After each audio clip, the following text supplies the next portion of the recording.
Om Nithyananda Paramashivoham. Om Nithyananda Paramashivoham.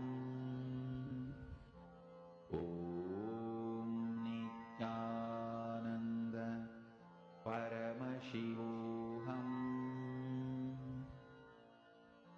Om Nithyananda.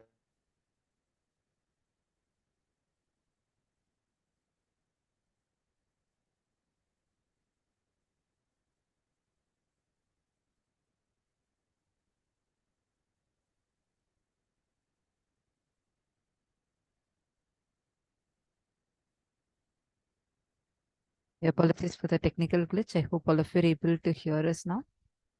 Yes. Janaloka, that's what we all were learning about. Janaloka is the place where at a time you can exist in multiple bodies.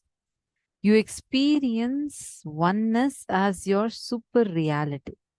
That is what is Janaloka. And anyone who experiences Janaloka loses all forms of violence and fear because you know very clearly you exist in everyone. See, the difference between Janaloka and Maharloka is if you are experiencing oneness, it is Maharloka. If you're experiencing oneness, during the multiple expressions, even though there are many people, but you know you're in all of them, that is Janaloka experience. How many of you are understanding this?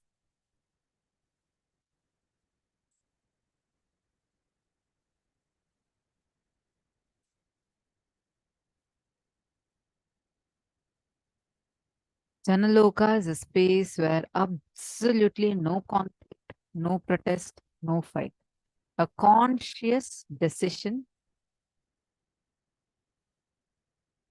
a conscious existence without any patterns, a conflict-free system. Understand? There is no traffic rules, but no accidents. Understand, in human society, in Buloka, we all have so many traffic police, traffic rules, and whatnot. But in Janaloka, there is no traffic police. In Buloka, even though we have so many traffic police, what's happening? Accidents happen. But in Janaloka, absolutely no conflicts, no accidents. There is no patterns, and most importantly, no habits. No traffic signal, no traffic lights, no traffic rules, no traffic police, no tickets, but no accidents.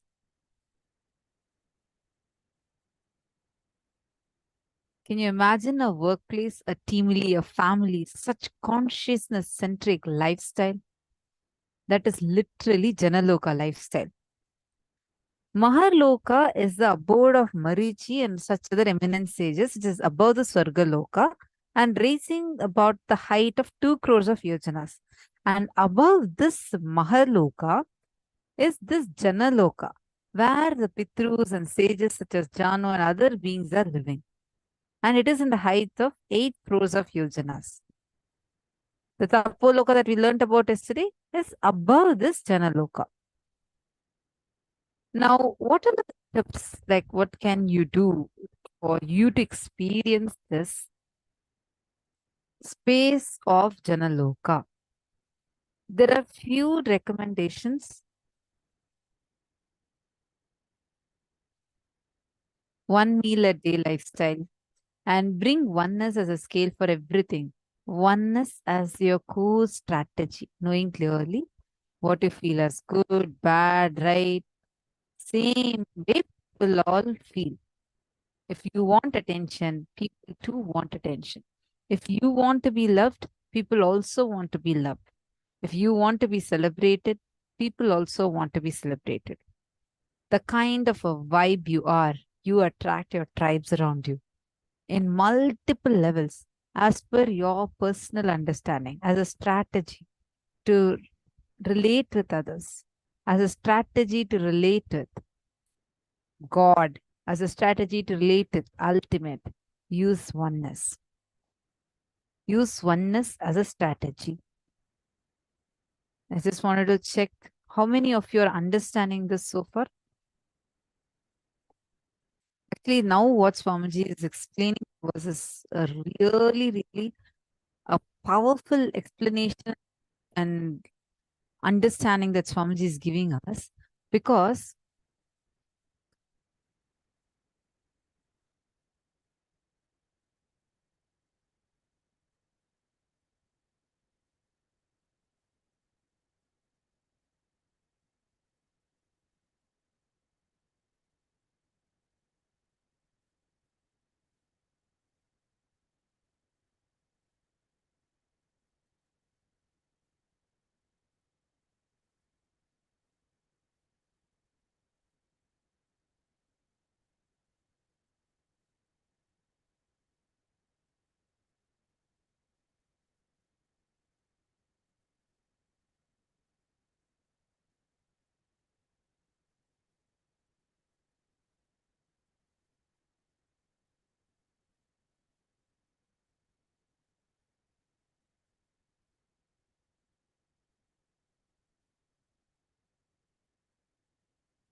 sorry, are all of you able to see me and hear me now?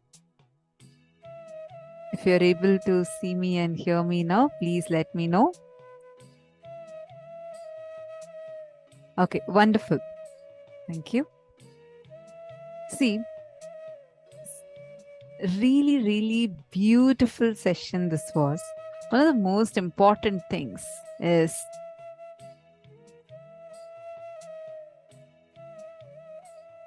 the very important thing that we all just learned is how what we feel is exactly what the other person also feels. We might have heard about putting yourself in another person's shoes and seeing the situation, understanding the situation. That works to one level. But understanding the situation, seeing the situation, and simultaneously also cognizing inside of you that what you want in the situation is exactly what the other person wants. For example, if you are in a particular situation, you will want that person to actually just give you some attention. You don't even want that person to solve your problem. You actually are not looking for solution.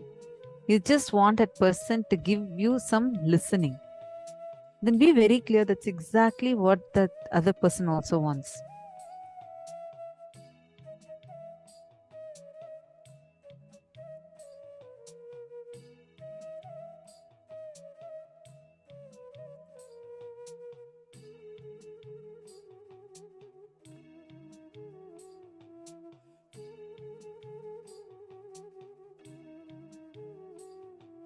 In a funny way, Somji will say, whenever your wife has a problem, don't even Go and give her some solution. Don't risk your life by trying to give her a solution because she is not looking for one.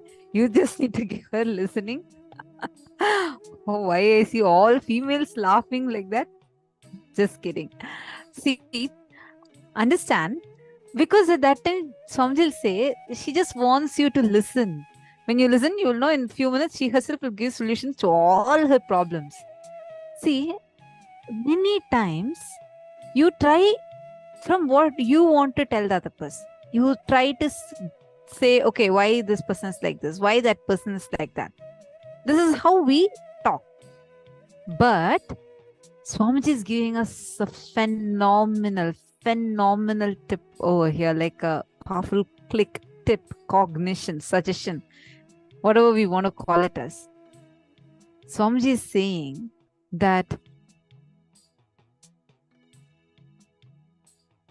just understand in every situation what you want is what the other person also wants.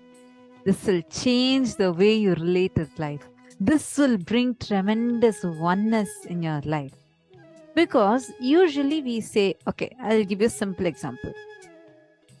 Your kid is not at all listening to you. And he's just jumping and saying, Mom, I want this candy right now. You're trying to tell him, no, listen, be obedient. I'm your mother, I'm telling you. You're not even listening to me. This candy will spoil your teeth. I don't want to give you this candy. Or sometimes you scold. You operate from how you think you should talk to him. Just if you see at that moment, what exactly that kid, if you are that kid, what is it that you would be expecting? If you just look at that, suddenly have a new opening on how you should deal with situations. This will open up things in multiple levels, not just in relationships, even for you to have a career breakthrough. For example, you're having your client sitting right in front of you, and you're presenting your product to your client, and you're trying to get this project on. If you are talking from what you want to present, you may or may not be successful. But if you are looking at what will I want, what will I be looking for, it's actually much deeper than just putting yourself in that person's shoes. When you put yourself in that other person's shoes, you only think to the level of what that person will be going through, what that person will be feeling. But Swamiji is not stopping with that. Swamiji is saying, look in, go deeper. What would you exactly be wanting? That's the same thing the other person also wants.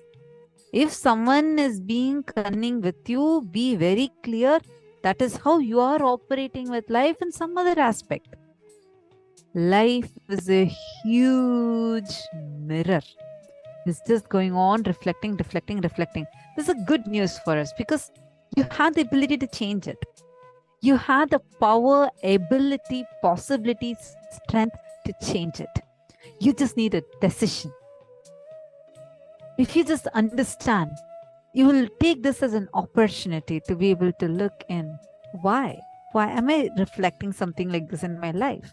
What is it? Why am I having this reflecting? You would look in.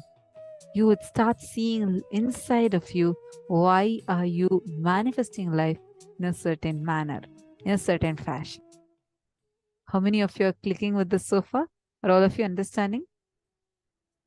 And all the male participants, if any of you have any questions, I request all of you to share that, like post that on the Facebook, and we will see your posts on the Facebook and be able to answer your questions.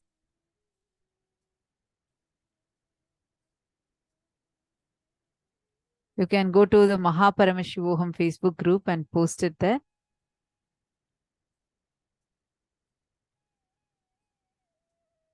All the male participants, please take a few minutes any questions you may have or a click you want to share, go to the Facebook page.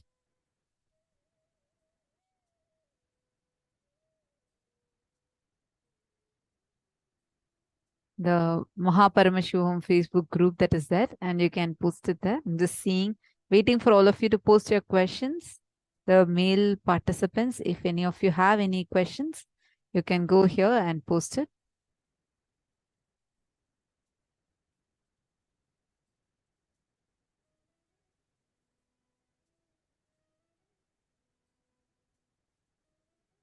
Yes. So now, I hope all of us have understood so far. Whatever we had discussed, all the participants, do you all understand?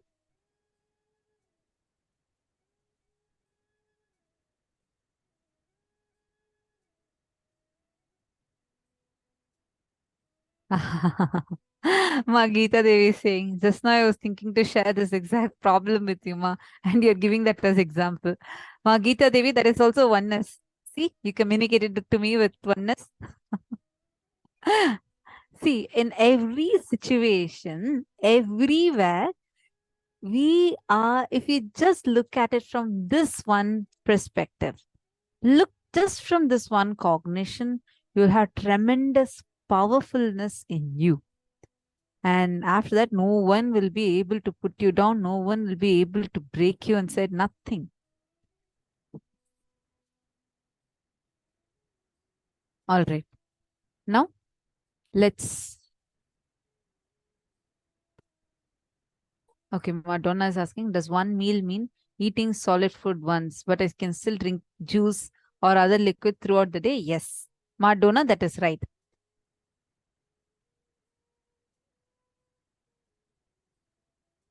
Carol Mawine.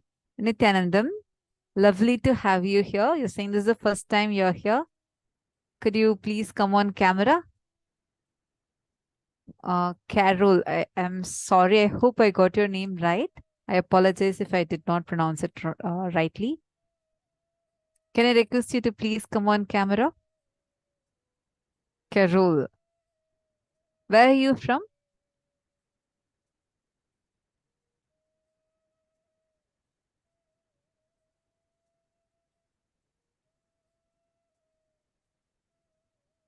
I'm just trying to see where you are.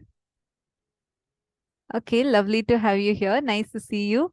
Where are you from? Where are you logging in from? You can type it. I don't think you'll be able to unmute and talk. You can type it in the chat and post it, no? This is the first time you're coming. Welcome. And how did you get to know about the program?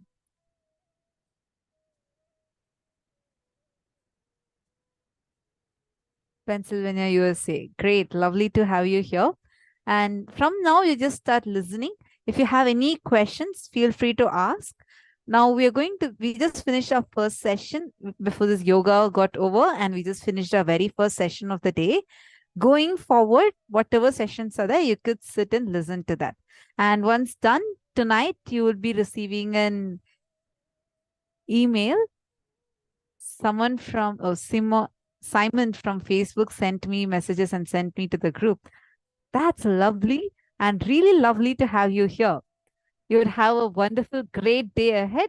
And my name is Ma Tattvapriya. And I'm also one of the acharyas who would be conducting in the program. And we are going to be having the videos of Swamiji that will be playing, where we are going to touch every single subject. Actually, today is a very exciting day. So lovely to have you here. We are going to be having a very special darshan, where Swamiji is going to be gracing us as Bhagavan Shukra, where whatever boons you want, you can ask and receive things for it. And today we are learning a very beautiful subject about Guru, needed, and it's a very powerful day. So I'm to have you here. Feel free to ask your questions in the chat itself, and any doubts you have, you could just let into it. Okay.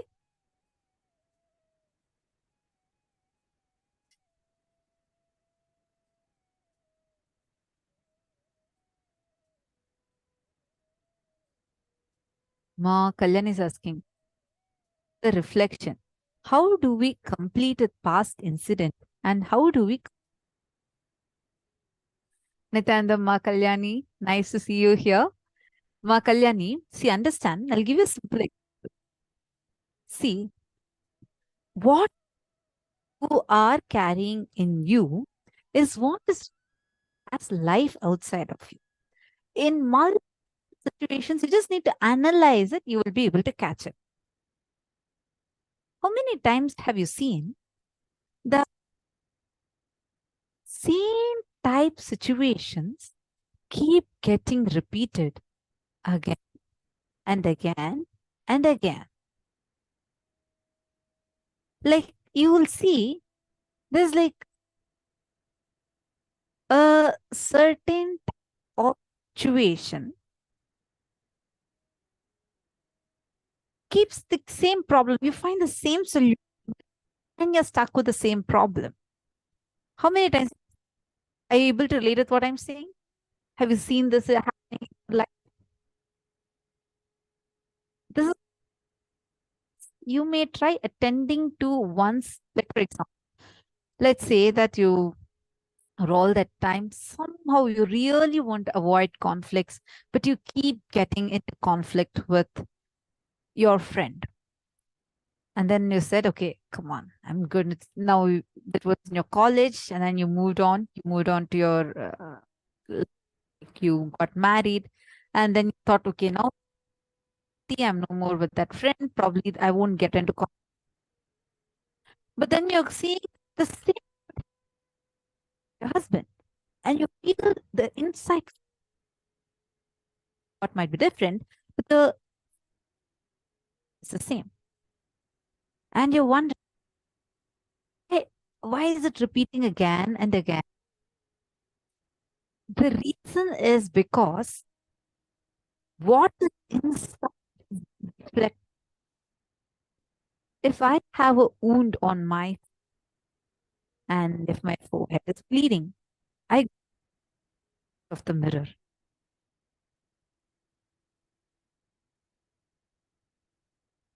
Sorry, some of you are saying voice is breaking. Nityanandam, are you all able to hear me? Nityanandam?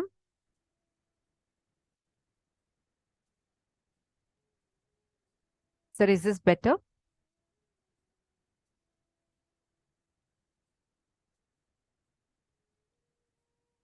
Okay. Listen, Ma Kalyani, if I have a wound here, let's say I have hurt my forehead, it is bleeding. I go and stand in front of the mirror. What will I see in the mirror? What exactly will I be seeing in the mirror? Same, I'll see a reflection of me with the forehead bleeding, correct? Now, can I say that, okay, I see that my forehead is bleeding in the mirror, so I'm going to go and put Band-Aid on top of the mirror. Do you think that is going to fix my bleeding?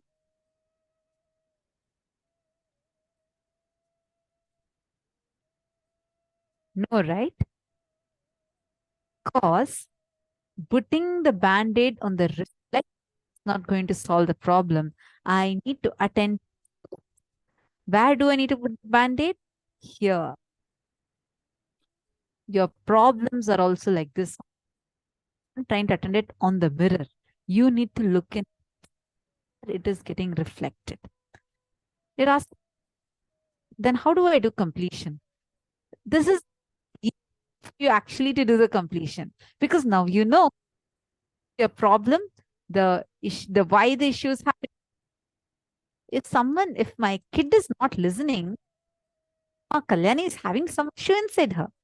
Why to me? Not because, yeah, she is not listening. It's reflecting from within me. That is why she's not listening in. Actually, now what's from? Apply that. Just put yourself in your kid's situation.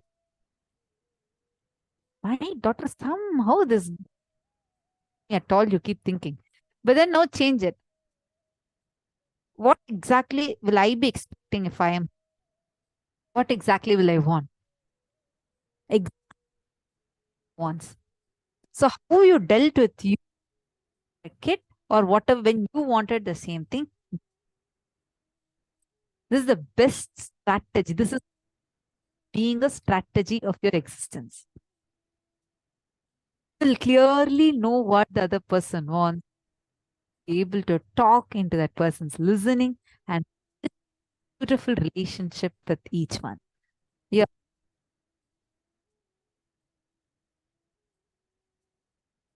So now, first have understood. If the male participant, I just want to tell again, you can go to the group and post it there. We'll take it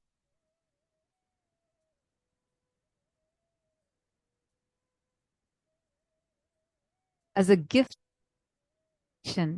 Swamiji has revealed the 108 Upanishads, and this will be emailed all of you. This book very on how live this Advaita. The expression in this book is called as Living Advaita series. It is not an interpretation. It is an inception of conversation of rishis as they happen and presented to all of us by the Avatar, the Supreme Pontiff of Hinduism. So make sure to check out on your gifts today and definitely have a look at this book. It's just so wonderful. And Swamiji is gifting this to us.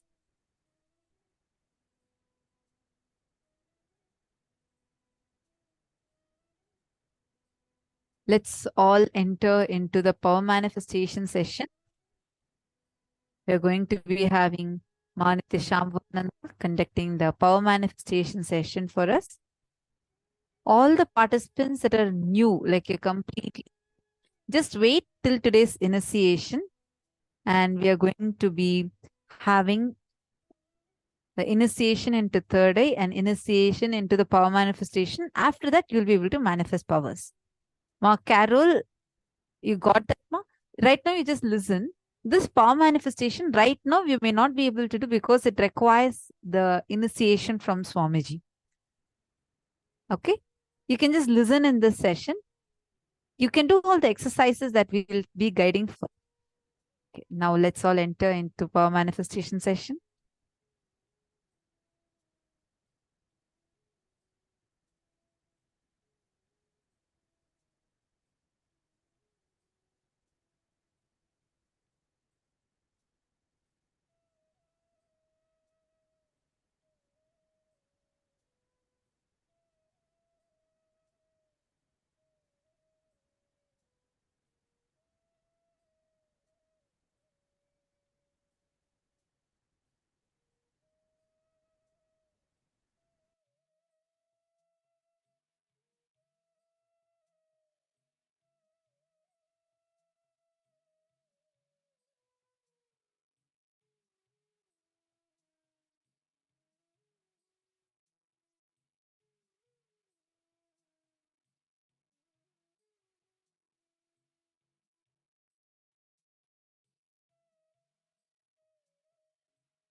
Let's start in the power manifestation session. In that beautiful space of understanding that anything in our reality is a reflection of that Advaita space, that oneness space that is happening within us.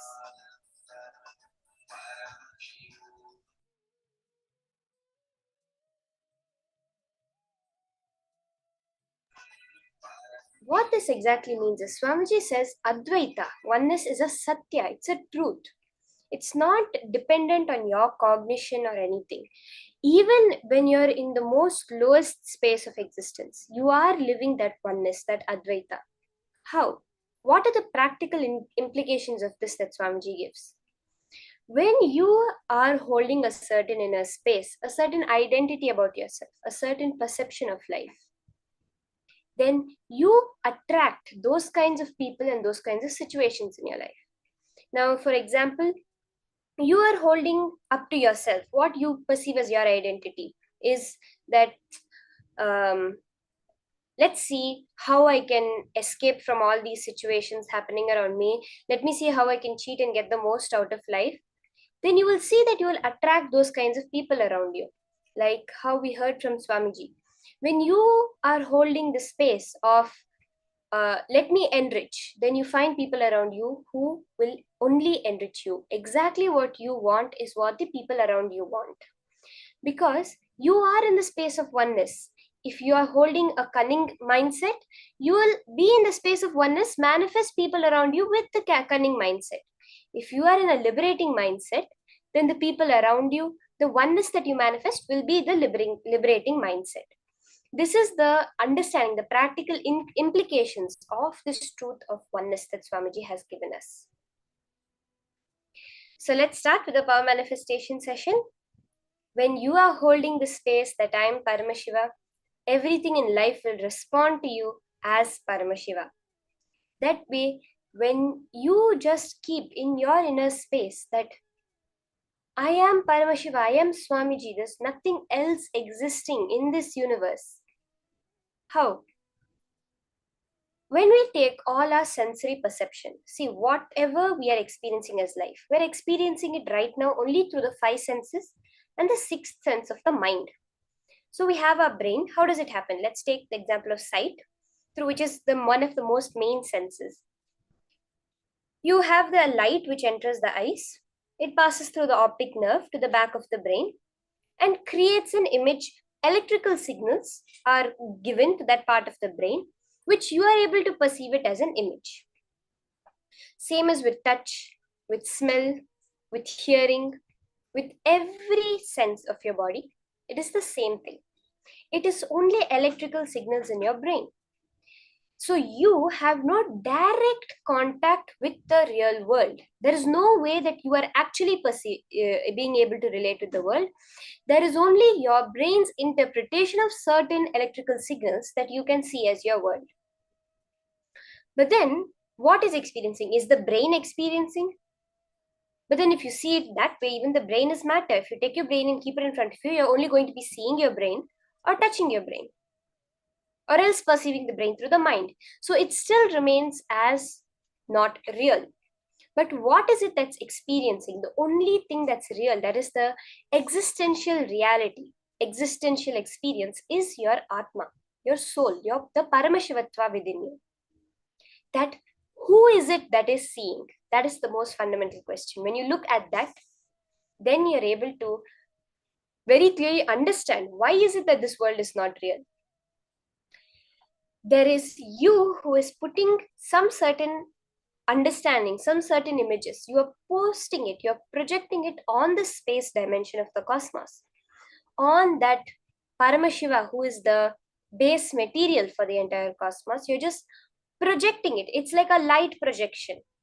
The screen is the screen, but just light projection on the screen makes you see different scenes. The same way, all that you're perceiving in life, whether it's good, whether it's bad, even Swamiji, that is why we are so powerful, because even what we are perceiving as Swamiji is right now our creation. When Swamiji comes in your dream, what is happening? How you've created a dream, you're able to create that space of Swamiji who is within you. Now, when we understand that who we are seeing, more of us, which we are seeing outside, then we understand that we are all powerful, that whatever we attribute to God, to Swamiji, the omniscience, omnipresence, omnipotence, is actually us. So today's power is exactly that, omniscience. We're going to experience the power of Sarvajñatva, the power of knowing, being able to know anything in this cosmos. How is it possible? Because you have projected the cosmos out there. Let's start. We'll start with the Shastra Pramana, the various Pramanas. There's references from the Hindu scriptures from the lives of the various rishis, munis, and from Swamiji's own life for this power of Sarvajñatva.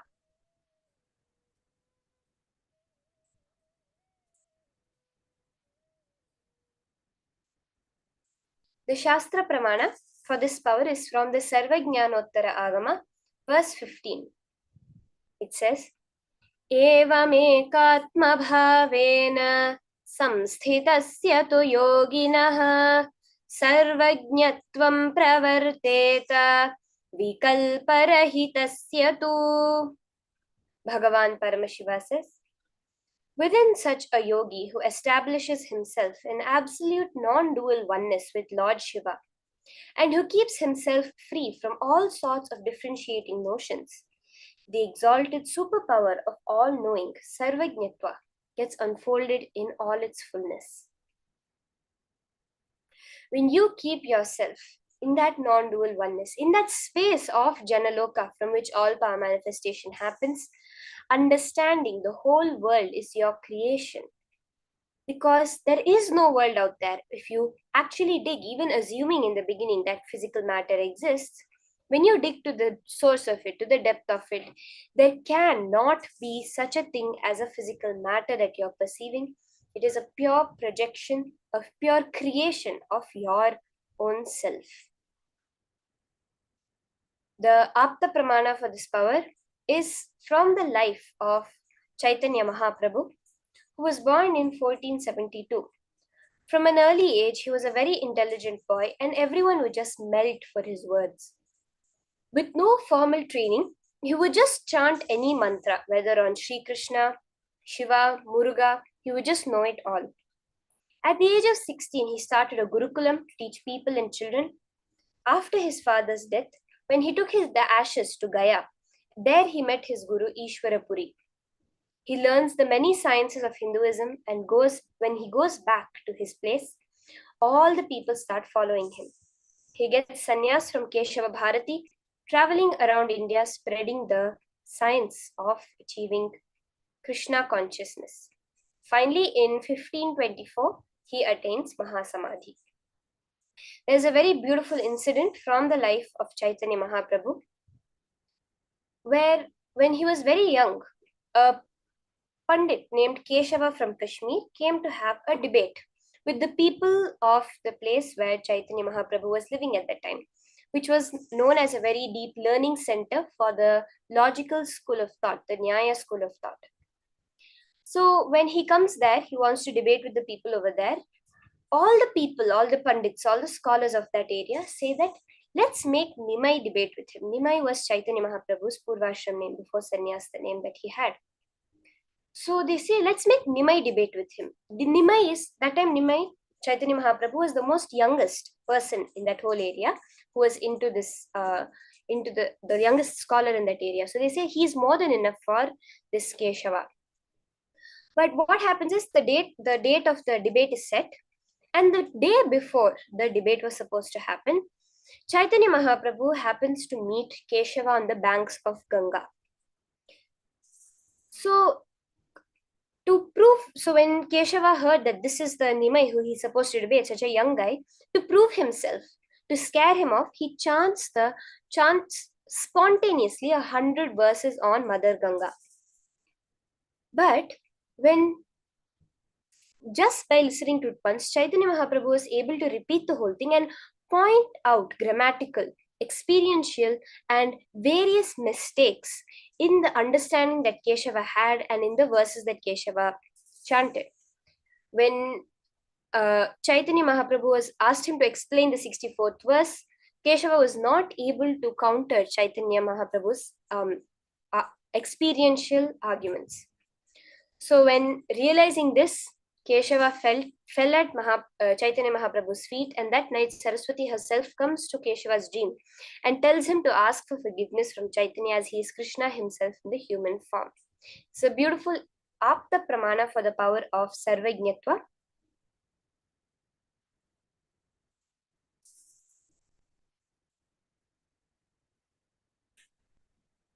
Swamiji himself very beautifully shares in many places how he experienced this power of Sarvajñatva, he demonstrated as a Leela the power of Sarvajñatva to his devotees, to his family, even as a very young child, when he was asked a question by his friends, something that nobody knew. He was asked the question about what the main shrine, the main deity of a certain temple was by the son of the priest of that temple.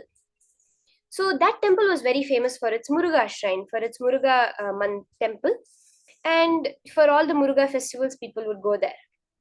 So when this boy asked, everyone thought, okay, it's a Muruga temple. But when Swamiji clearly saw through his third eye, through the power of Sarvajñatva, he said, no, it's an Ardhanarishwara temple. This boy was really shocked because literally nobody in that area knew that it was actually an Ardhanarishwara temple, because the Muruga shrine was bigger than the main shrine of the temple, which was the Ardhanarishwara shrine. But his father, as a priest of the temple, knew it, and he knew it. So this was how even Swamiji experienced and expressed this power of Sarvajñatva as a young boy. Let's now enter into the power manifestation. All of us are now going to be experiencing this power. Any information that exists is because you already know it. There can be nothing in the universe that does not already exist. There can be nothing coming under your perception that you don't already know. This is a basic science of life.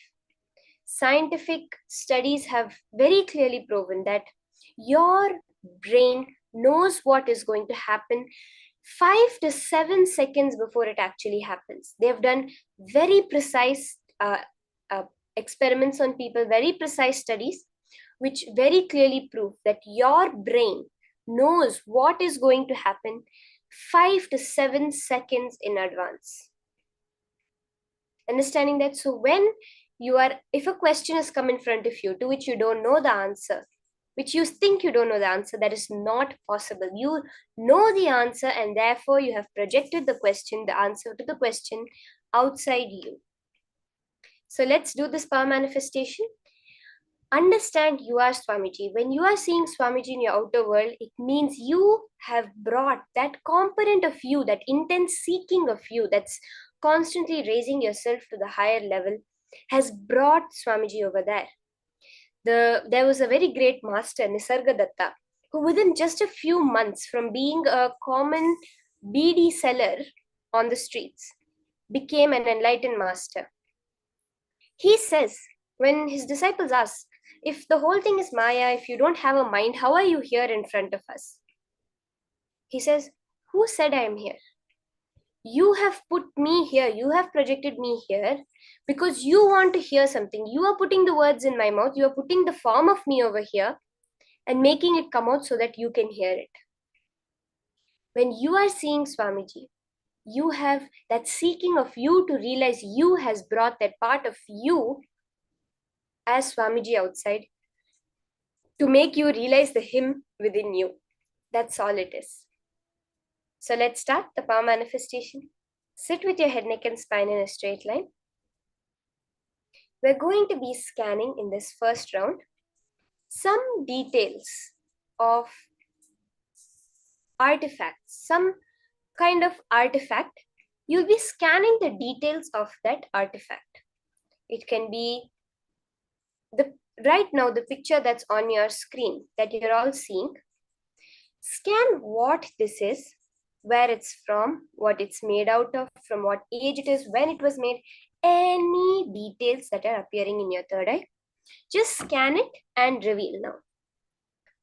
Through the power of Sarvajñatva. Now, if this picture is in front of you, if this object has come under your perception, it is exactly that you have projected it there. You have created this object and now seeing it in front of you. That's all. So let's start. We're going to have very quick rounds this time, just 2 minutes. So sit with your head, neck and spine in a straight line. Chant the Mahavakya.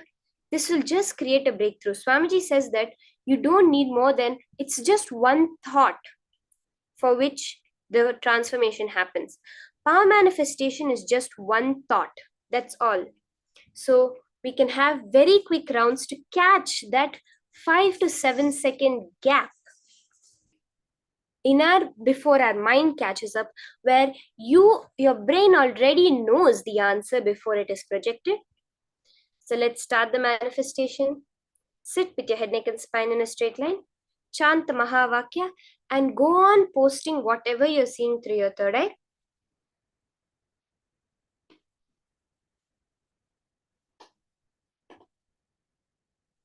Time starts now.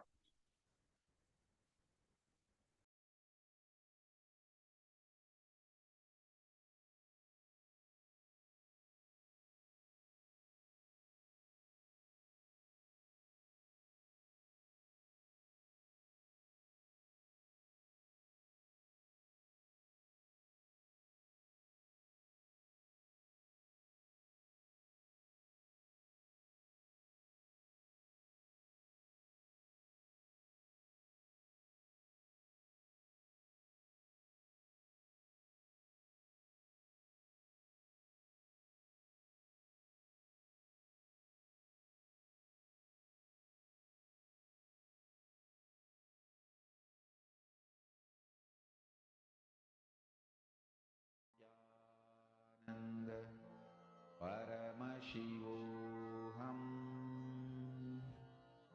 Om Nithyananda Paramashivoham. Om Nithyananda Paramashivoham. Om Nithyananda Paramashivoham. Om Nithyananda Paramashivoham. Om Nithyananda Paramashivoham. Om Nithyananda Paramashivoham. Om Nithyananda Paramashivoham. Om Nithyananda Paramashivoham. Om Nithyananda Paramashivoham. Om Nithyananda Paramashivoham. Om Nithyananda Paramashivoham. Om Nithyananda Paramashivoham. Om Nithyananda Paramashivoham. Om Nithyananda Paramashivoham. Om Nithyananda Paramashivoham.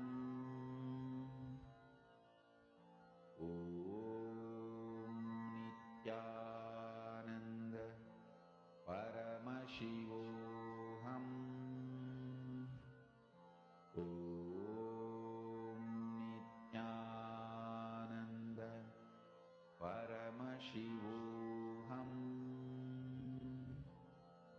Om Nithyananda Paramashivoham. Om Nithyananda Paramashivoham. Om Nithyananda Paramashivoham. Okay, you can post your answers in the chat. Post it on Facebook. I request all the participants, you can go to the Facebook group, facebook.com/groups/Mahaparamashivoham, and post your answers, whatever you're able to see through your third eye. It's preferable that you go to the Facebook group and post so that we don't miss any of the various posts that are coming up, any of the answers that anyone has to post.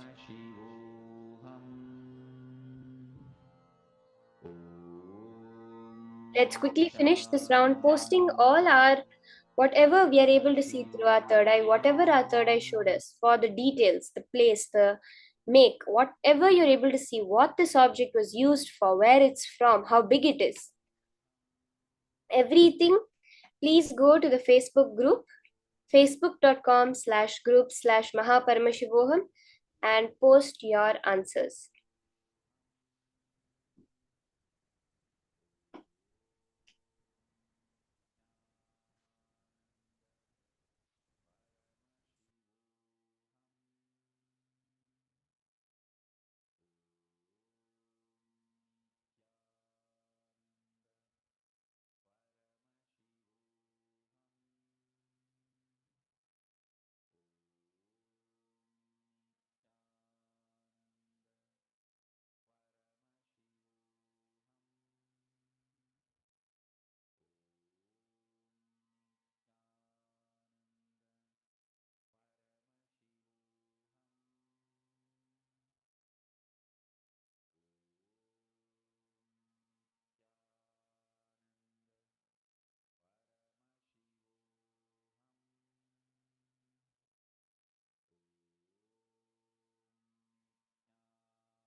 Okay, let's now verify the answer for this round. I know a lot of you have posted. Let's see what the answer is. This is called a Roman dodecahedron. Roman dodecahedrons is what it's called. Since the first of these mysterious dodecahedrons was discovered in England around 300 years ago, almost 100 have been found in various locations across Europe. So far, scientists and archaeologists are baffled as to what these 12-sided objects were used for. While some believe that they were made as toys for children, others think they were weapons used by the Roman army to conquer their foes. This is some object that they found. The first one was discovered 300 years ago, and totally around 100 have been found until now across Europe. And no scientists nor archaeologists are able to understand what this is made out of. It's called a dodecahedron. It has 12 sides. They're not able to find out what it was used for.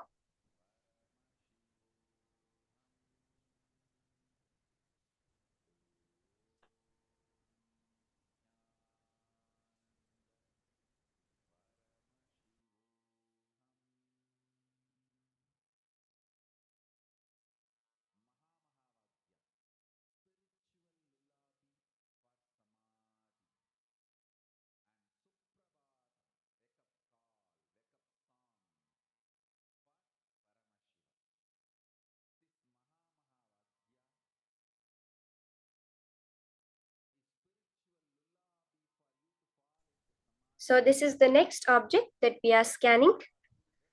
Let's do a much quicker round this time, just 2 minutes. Scan through your third eye, and now you can post Shanta Mahavakya and post whatever you're able to see about this object in your third eye. In Samadhi, this is spiritual lullaby for Samadhi and Suprabhatam, wake up song for Paramashiva in me, for Paramashiva to manifest. With this one spiritual powerful cognition, chant this Mahavagya.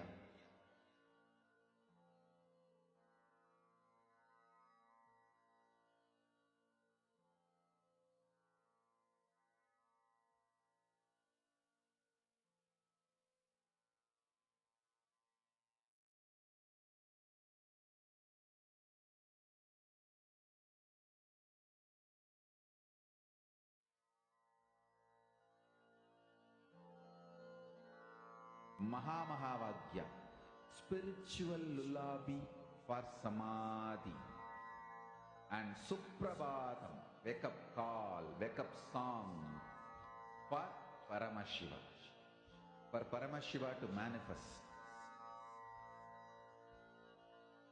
With this one spiritual powerful cognition, chant this Maha. As you're scanning, you can immediately post your answers in the chat. Just 30 seconds left for this round.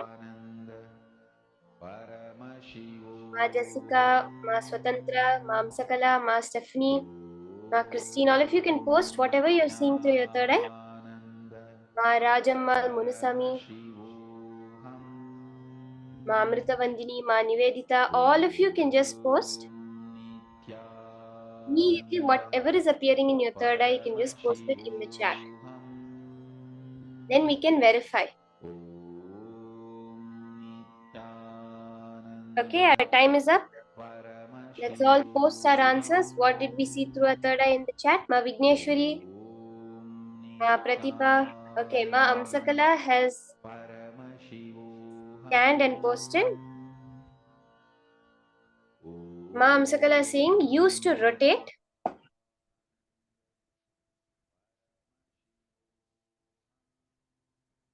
And moving some object. It has iron content in it. Okay. And Ma Geeta Devi saying some metal that found in water. Okay, we have 2 answers. Anyone else that scanned, please post it in the chat.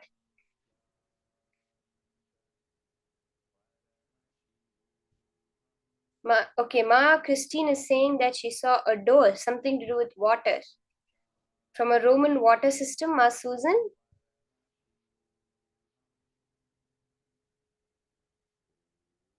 Ma Sonia, Ma Jayamohan, all of you also can post.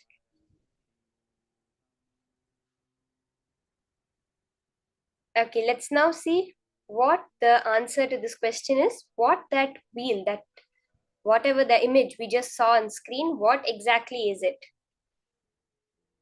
Let's see the answer now.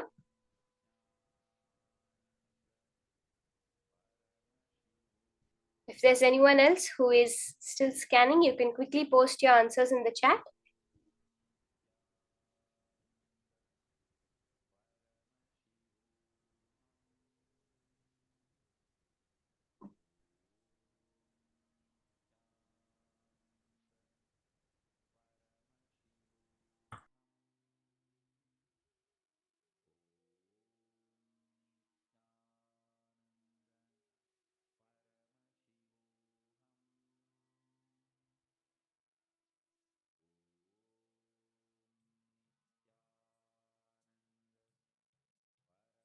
Hima Mui Fan Ang is saying something sink in the sea. Okay. Hong Li Wang seeing Ma sea navigation. Ma Virupaksha seeing an object from a plane. Okay. A lot of people are seeing their things related to water. Let's verify the answer now. Okay, Nilaya saying he saw a Vimana.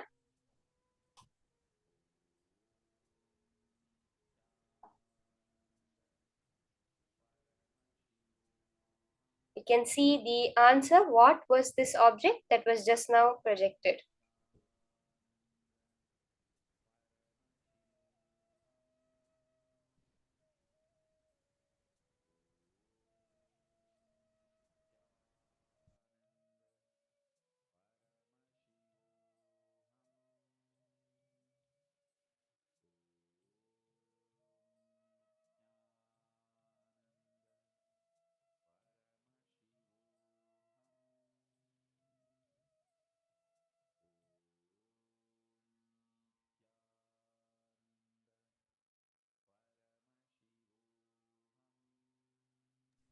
Let's now see the answer for this round.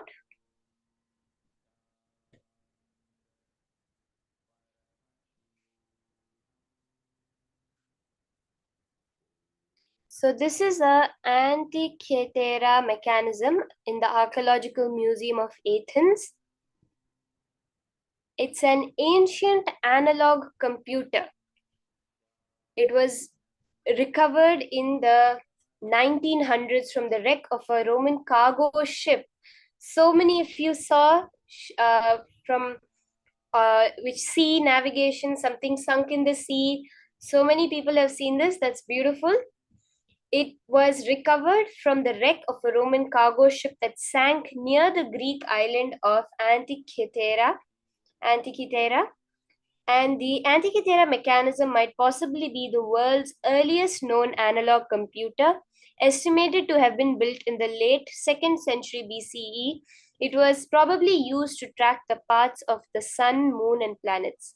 However, because some key parts are missing, we may never know what its exact function was. This is what they think to be as the oldest analog computer in the world. So beautiful. So many people saw water. That's awesome. Ma Mui Fan Ang, you saw something sunk in the sea. That's exactly what it is. It is an ancient analog computer that was found sunk in the sea. Ma Geeta Devi, something found in water. Ma Christine Jones also saw water. So many people were able to see water, which is like exactly where this was recovered from. That's beautiful. Okay, let's have another round. Let's take 2 more minutes. And we have another picture that we're going to be scanning now.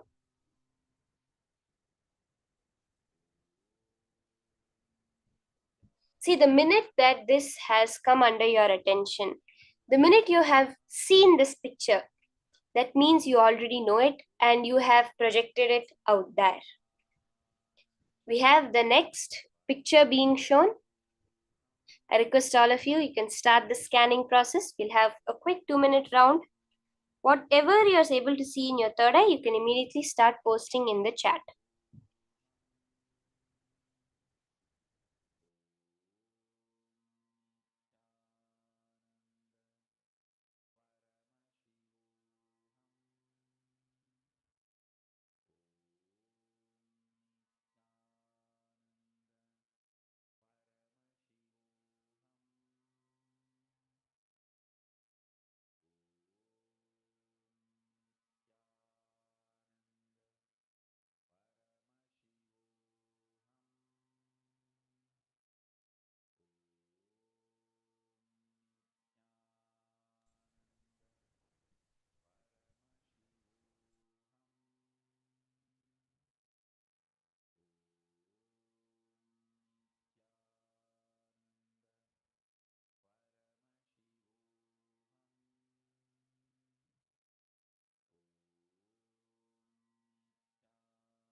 Chant the Mahavakya intensely as you're scanning. Few more seconds. You can continuously post your answers. Mahedi has already posted. She saw a German castle. That's beautiful. Whatever you're able to see, what it's made out of, where it's from, where it is now, who made it, whatever you're able to see from your third eye, the power of Sarvajñatva. Can post in the chat. Ma Geeta Devi has also posted Mughal Emperor time, palace architecture. Okay.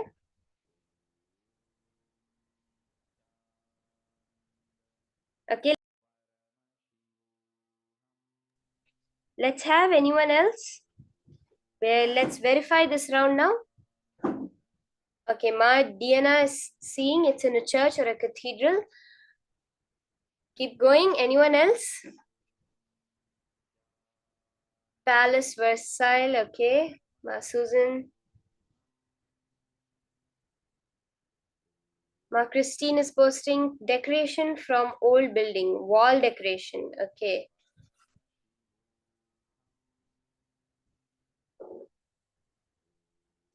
Anyone else? What else did you see? Okay, Ma Rajamal is saying palace.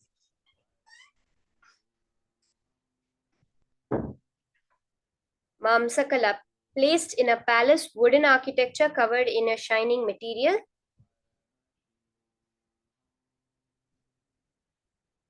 Last few seconds before we verify the answer. Anyone is left to post? You can post your answers. Palace in a kingdom, Ma Ananda Sagara.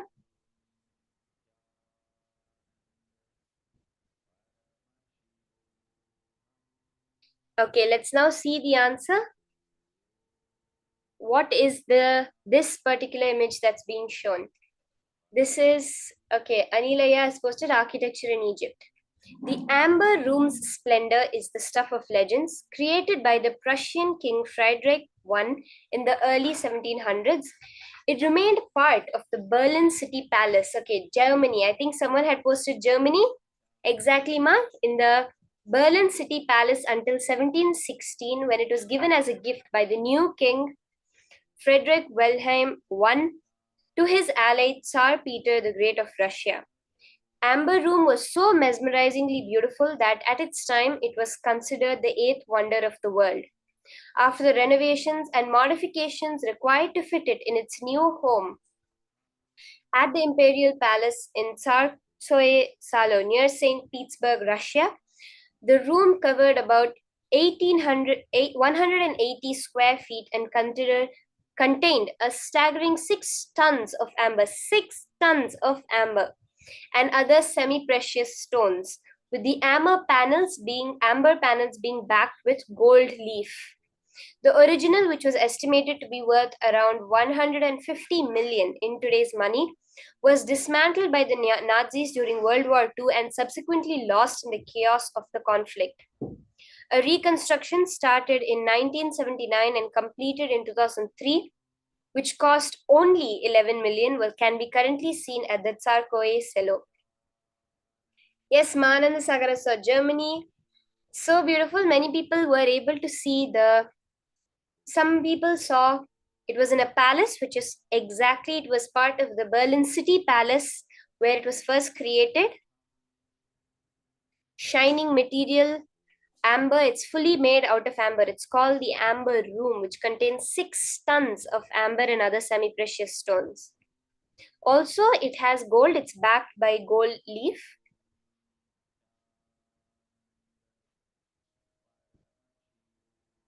So beautiful. So many people have manifested the power manifestation today. And further going, you will see how that space, that group space that we're all holding for the manifestation to happen, will make the manifestation just exponentially increase in all of us. So, are we ready for this? The grace of the Guru, Dakshinamurti, which is showering on all of us today. That is why we have Swamiji in our life. And that, who is this Dakshinamurti? What does he represent? And how blessed are we really to have the Guru in our life? Let's now learn about Bhagavan Dakshinamurti from Swamiji himself.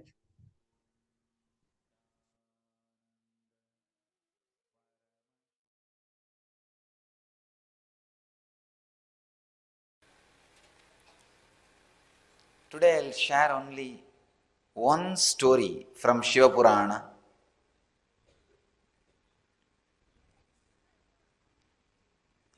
Story of Dakshinamurti.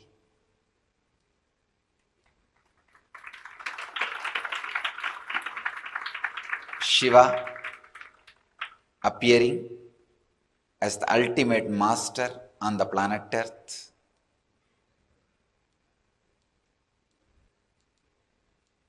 Long, long ago, once upon a time, when humanity was soaked in ignorance, as it is still now,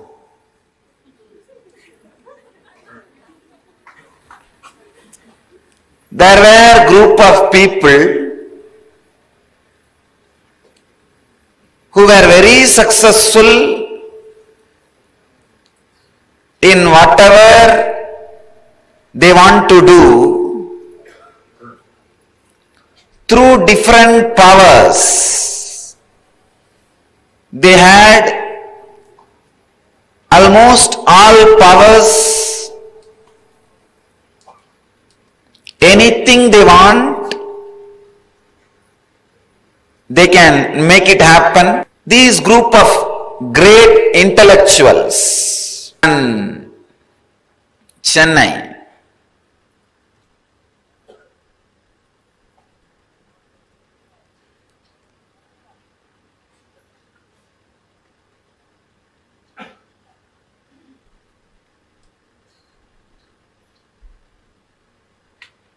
the place Tarukavana, huge forest filled with so many intellectuals. They are called Tarukavana Rishis. Amazing intellectuals, and know the techniques and technology to do whatever they want to do in the outer world. Powerful beings. They had lot of mental powers. They can create anything they want just through the power of mind, and just by doing some rituals, certain rituals, yajnas, karmas.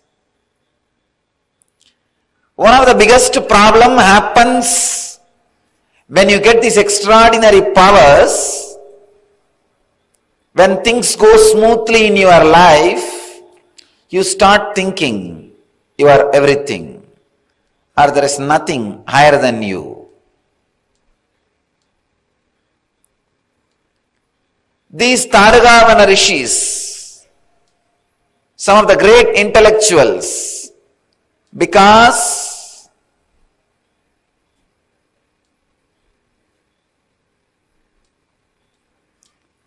they felt they can do anything they want through the power of yajnas, yahas. They started experiencing or feeling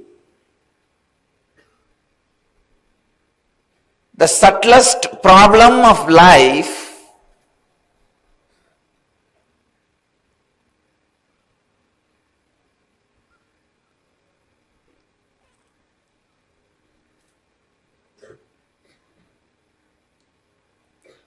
pseudo-ego asserting itself as ultimate.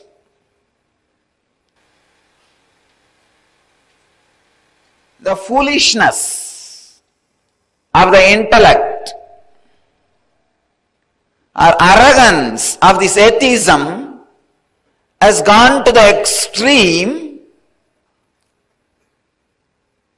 and they started becoming arrogant and a threat to the society. Usually, when atheism settles in you, when you are not ready to respect anything higher than you, your intellect, you are a threat to society.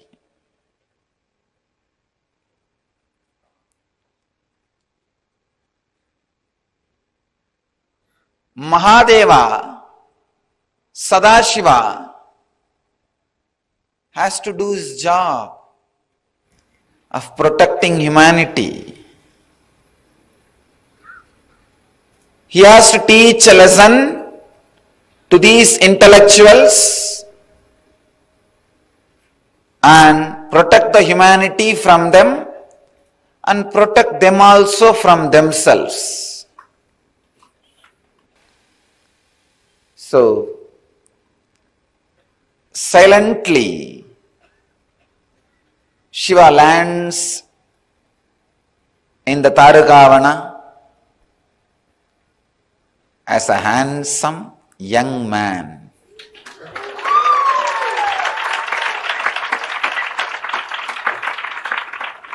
And the extraordinary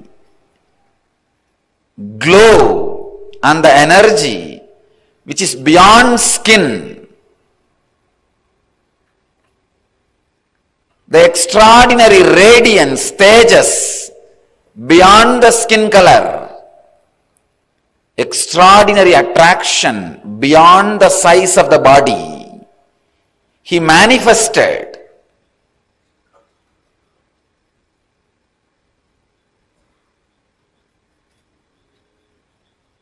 as this young man filled the whole Tarugavana.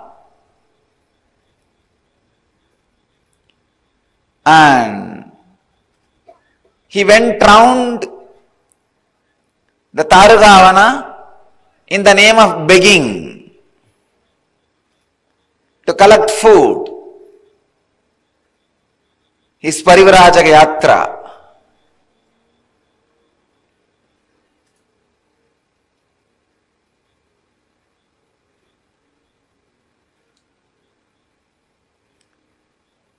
All the wives of the rishis saw this extraordinary charismatic energy expression.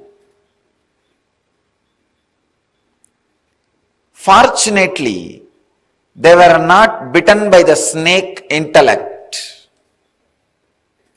They were not caught in the arrogance. They were not caught in the pseudo-ego of their husbands.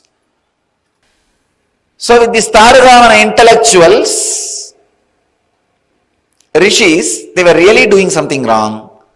So the understanding the women carried helped them, saved them from that pseudo-ego.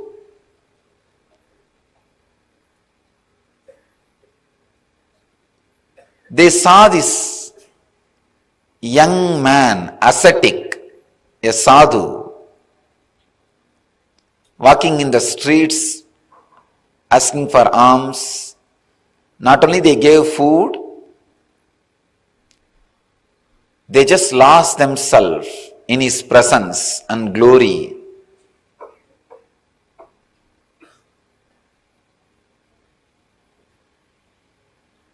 All of them have started spending time around him, started listening to his teachings.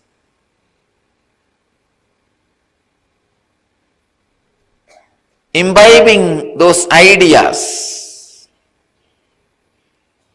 Just within a few days, problems started in the house. When they started living these ideas in the house, the ego of these intellectuals was really hurt. What? We are leaders of the society. Everybody respects us. They don't understand. Everybody fears them, not respect them. Within 2 days, there was a meeting of all the intellectuals, big discussion, how to stop this young sadhu going around and begging and giving lessons and teachings and taking classes. Something immediately need to be done, otherwise we will not have anybody in our house. We will be left all by ourselves. Everybody has started following them. They created a violent plan. We need to destroy him, finish him off. So they gathered.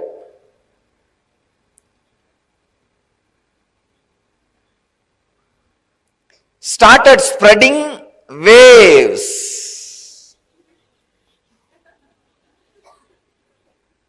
Those days, yajna. Those days, yajna means what? Creating certain kind of waves and sending all over the world. They organized a huge yajna and started chanting different mantras, started creating negativity and sending it towards him. The young boy, after going around and taking classes, was just relaxing in samadhi under a banyan tree.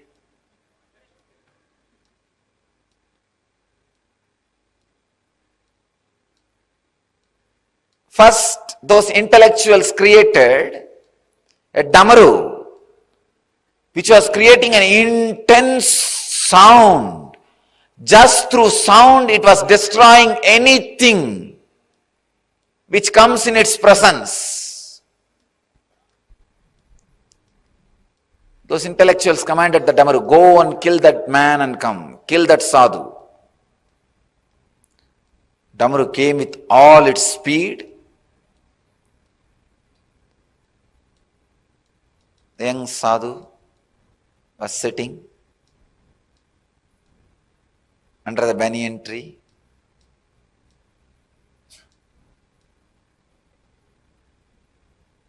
The light smile,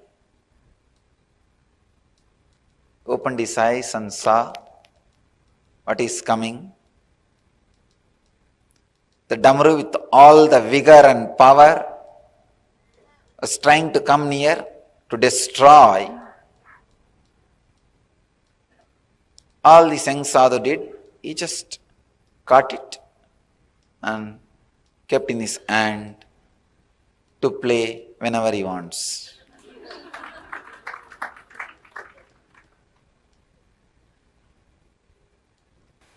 Then they thought we should do something more. They created a deer.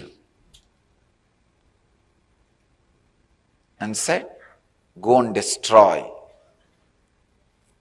this young sadhu. The deer came. Again, Mahadeva just smiled at the deer and caught the deer in the left hand, said, you just be with me to play whenever I want. Still he is having it in his left hand. He's playing with it.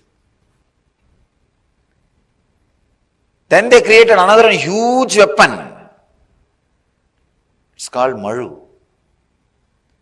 They sent that weapon. All right, at least you go and destroy him and come back. Neither Damaru nor deer did the job. You go. When that came again, he did not even move. Just picked up that Maru and kept it in his right hand. Be with me. You may be useful whenever I want.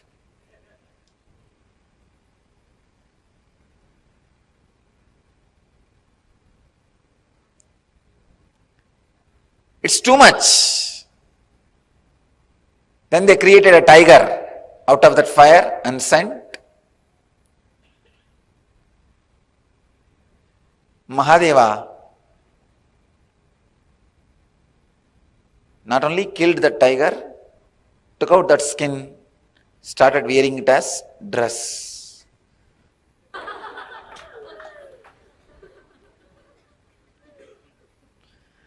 So he started wearing it as dress.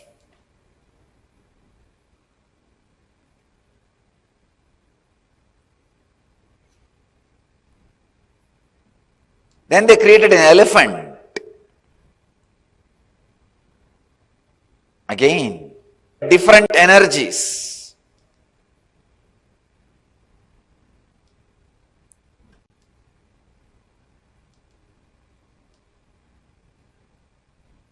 Finally created a asura, dark,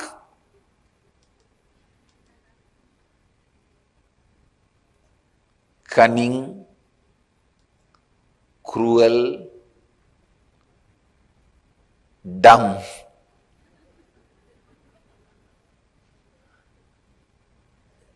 Muyalaka. They said, you go and do some conspiracy, create some problem, destroy this young sadhu. Shiva did not even bother. He just picked him up and put him at the feet. He was dead. But these asuras are dangerous. Even if they are dead, you have to always keep 1 foot on them so that they don't come back. He puts his feet.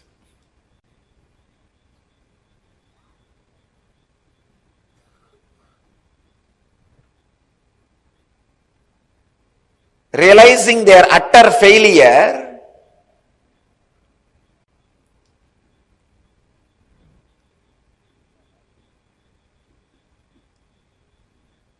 they tried to do all possible things.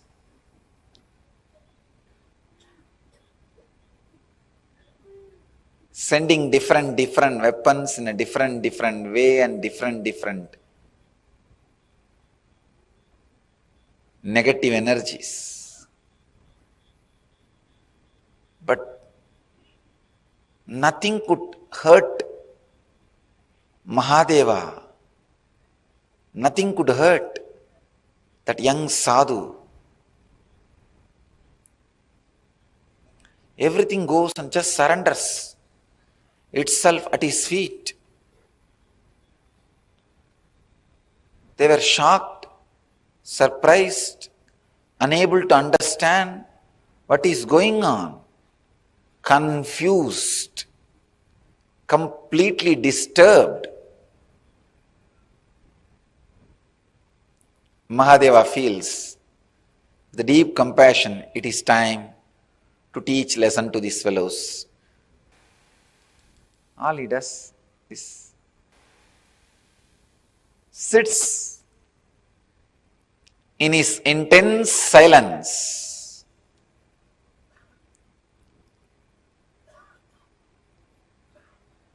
Just by his intense silence and presence,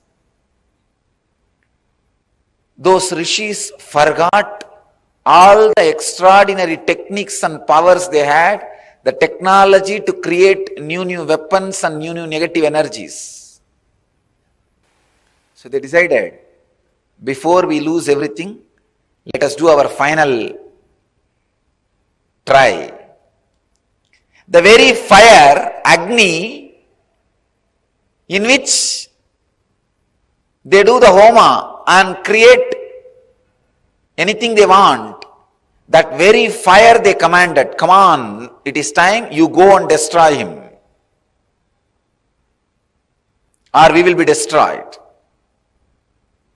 The fire comes in full speed. That's the last weapon they had.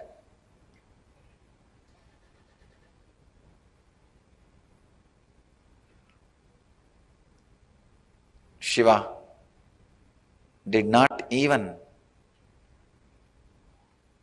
move his body, just opened his eyes, picked up that fire in the left hand, still he is holding in the left hand. You can see, as Dakshinamurti, he will be holding it in the left hand.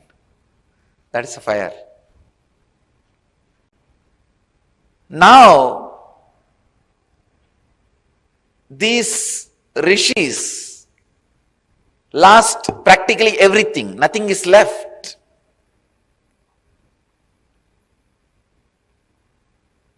It is too much, too strong lesson for them.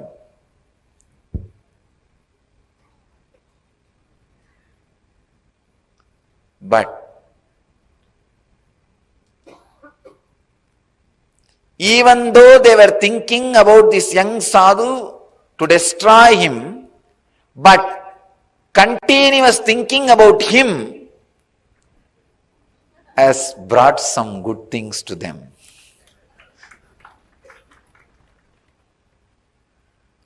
Those rishis are fortunate. Maybe the layer of negativity they carried was very less. Just because they were constantly thinking about him, they finally decided, if there is somebody who can stand all the negative things we can do and still be calm, composed and continue what he wants to do, then he must be extraordinary power. They had little intelligence also along with their intellect. Fortunately, they went and surrendered at the feet of Mahadeva. Because they surrendered, Shiva gave knowledge to them also. Not only he saved humanity from these atheistic intellectuals, because they also surrendered, he saved them also from themselves. Understand this story.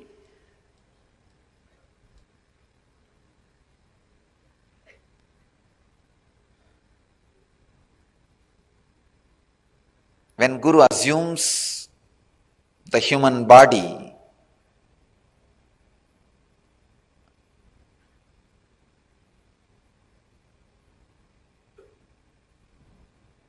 when he comes down to the human frequency to save humanity from atheistic intellectuals and save themselves from themselves, save them also from themselves. The extraordinary silence he radiates itself is power.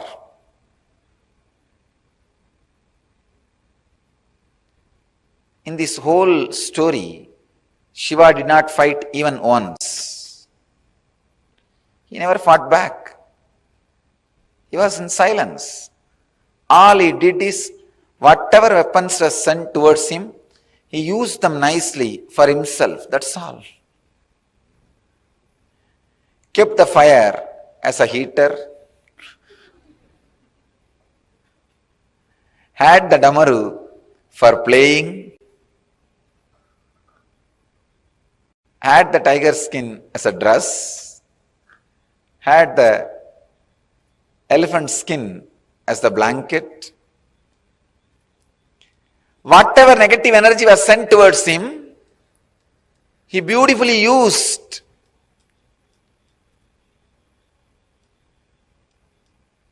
For his life, he knows how to use any negativity, turn it into positive and use it for his life.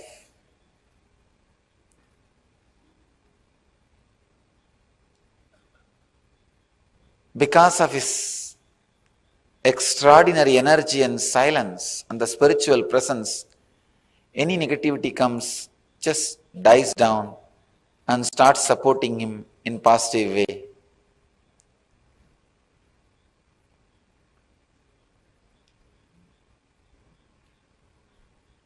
After all that, after all this attack,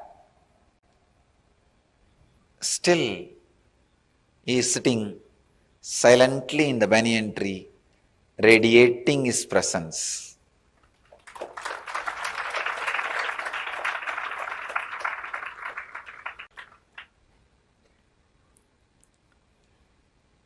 The inner space continues to radiate the extraordinary silence. An intense presence goes on inspiring everybody to transform themselves. First, he destroys all the negativity thrown towards him and turns them into positive energy. Then he transforms the very people who are trying to throw negativity towards him.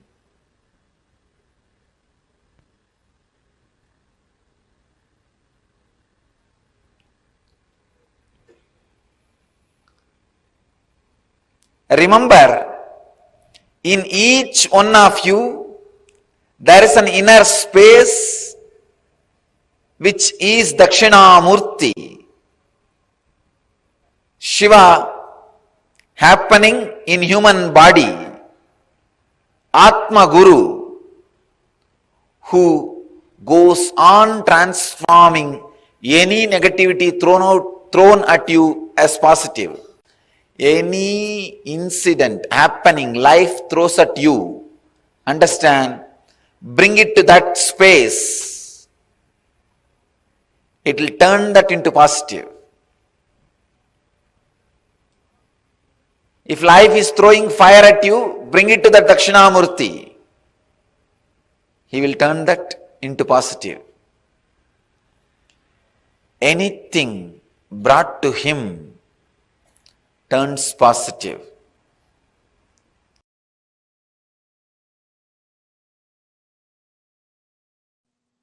See, Paramashiva manifested as Dakshinamurti to teach Veda and Agamas to Targavana rishis. It's not that it was a past. If you become silent to free yourself from the past, present, future, through unclutching, you can see he is teaching even now in that huge cosmic sound. Om, even recorded by NASA. That soundless sound, Anahata Dvani. Om. If you can hear it through the deep unclutching, you can see Dakshinamurti teaching you now. Dakshinamurti teaching you now.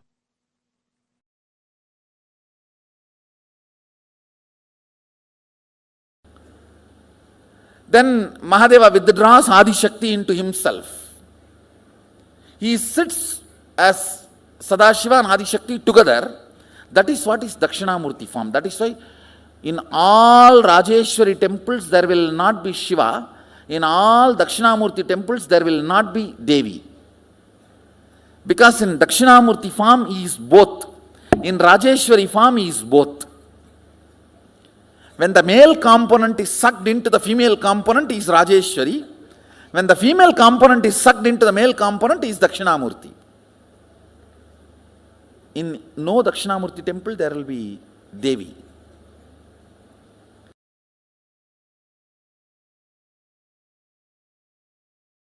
Understand the truth. Dakshinamurti is from the face, from the Mahasadashiva's, Paramashiva's face of Ahora, destruction, rejuvenation. From that face, Dakshinamurti comes out. Meaning, all the great truths are ferocious. It will just purify you. It will just burn all your non-chastity, cheating, silly patterns and conversations with your life. It looks very paradoxical. The embodiment of peace, Dakshinamurti, silence, comes out of the face of Paramashiva's agora, which is supposed to be perceived intense violence, ferociousness. Teacher is the ultimate rejuvenator. Guru is the ultimate rejuvenator. He removes everything you know as you and he manifests everything is real you. The real you swallowing everything you know as you is chastity. Allow the chastity to Paramashiva manifest in you. Wake up when Dakshinamurti teaches. Don't wait for Kalabhairava to come and wake you up. And you need to know both came out of the same face, Agora. Maybe Paramashiva always tries to show Dakshinamurti of his Ahora face. And if you don't listen, then only he has to allow Kalabhairava to manifest. Chastity will never create conflicts. It will bring tremendous fulfillment. If there is a conflict outside, look in, something need to be attended inside.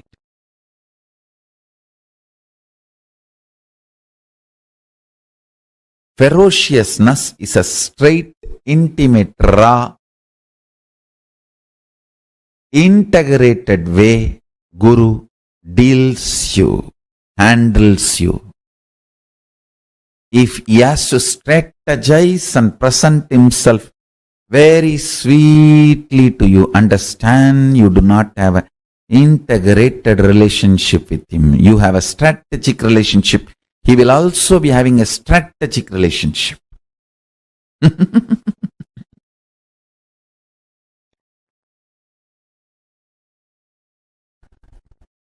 Ferociousness is Paramashiva dealing you with his own hands. With his empty hands, bare hands, he will never kill you. He will only hug you.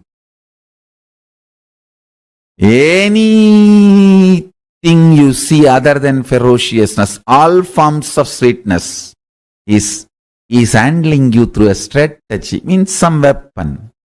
The weapon may be looking very comfortable.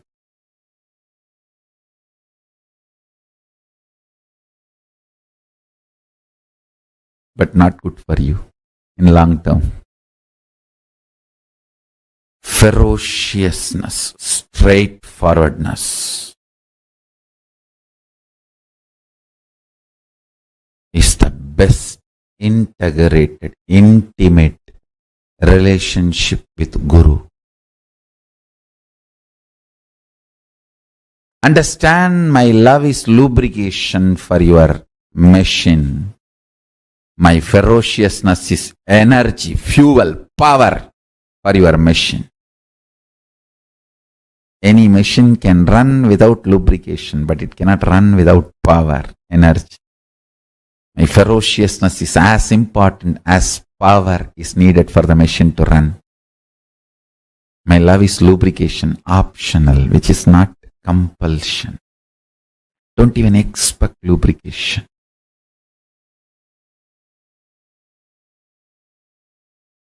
Listen to this clearly. Sound of Dakshinamurti and silence of Dakshinamurti need to be understood in reality. See, the silence of Dakshinamurti is not the soundlessness. Any sound you can only hear in certain decibel. If it goes below that decibel, you can't hear. If it goes above that decibel, you can't hear. Dakshinamurti's silence is above decibel. That decibel which you can't hear, beyond your capability of hearing, that decibel sound is Dakshinamurti's silence.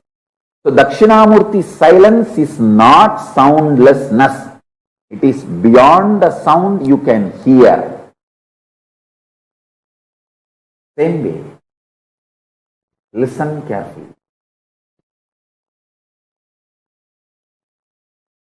Dakshinamurti's silence is not soundlessness. It is beyond the sound which you can grasp, perceive, hear. The human here has a dynamic range of the threshold of 120 to 130 decibel. You can neither hear below 120 decibel nor you can hear above 120 decibel. Sorry, 0 to 120 to 130. I can say 0 to 130 decibel. Listen carefully. Human here has a dynamic range of 0 decibel to 130 decibel. If something is below the 0 decibel, you can't hear. Something is above the 130 decibel, you can't hear. Dakshinamurti's silence is above the 130 decibel. It is not soundlessness. It is the sound which is beyond your capability to perceive, beyond your range. Same way, Dakshinamurti's visual silence. See, Dakshinamurti's verbal silence is the sound which is beyond your perception. Same way, Dakshinamurti's visual silence is not darkness where nothing exists. No, it is supernal effulgence where all your ability to visualize disappears into a supernal effulgence, like 7 colors of the rainbow disappear into the sun's bright shining.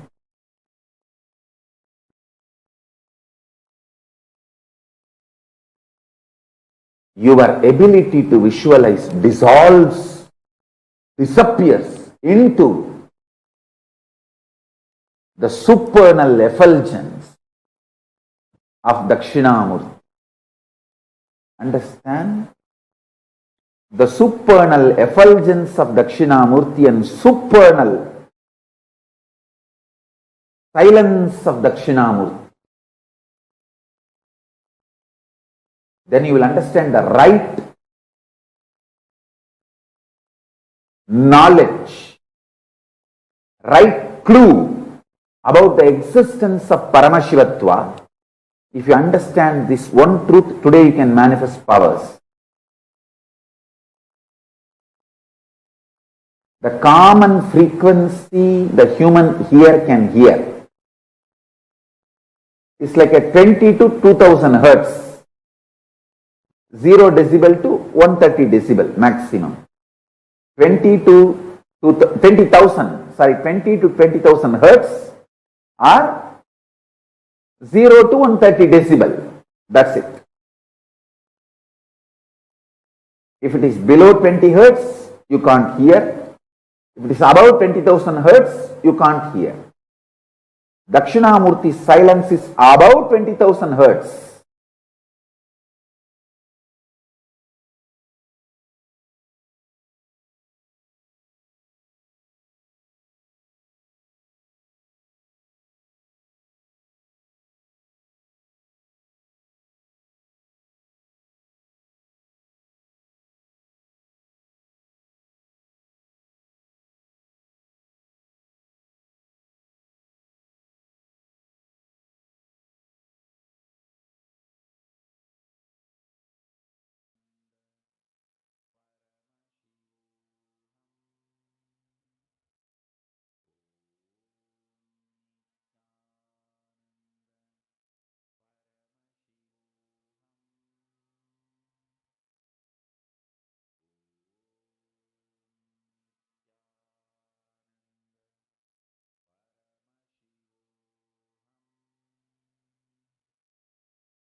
Nithyananda, so beautifully Swamiji had revealed to us who is Bhagavan Dakshinamurti.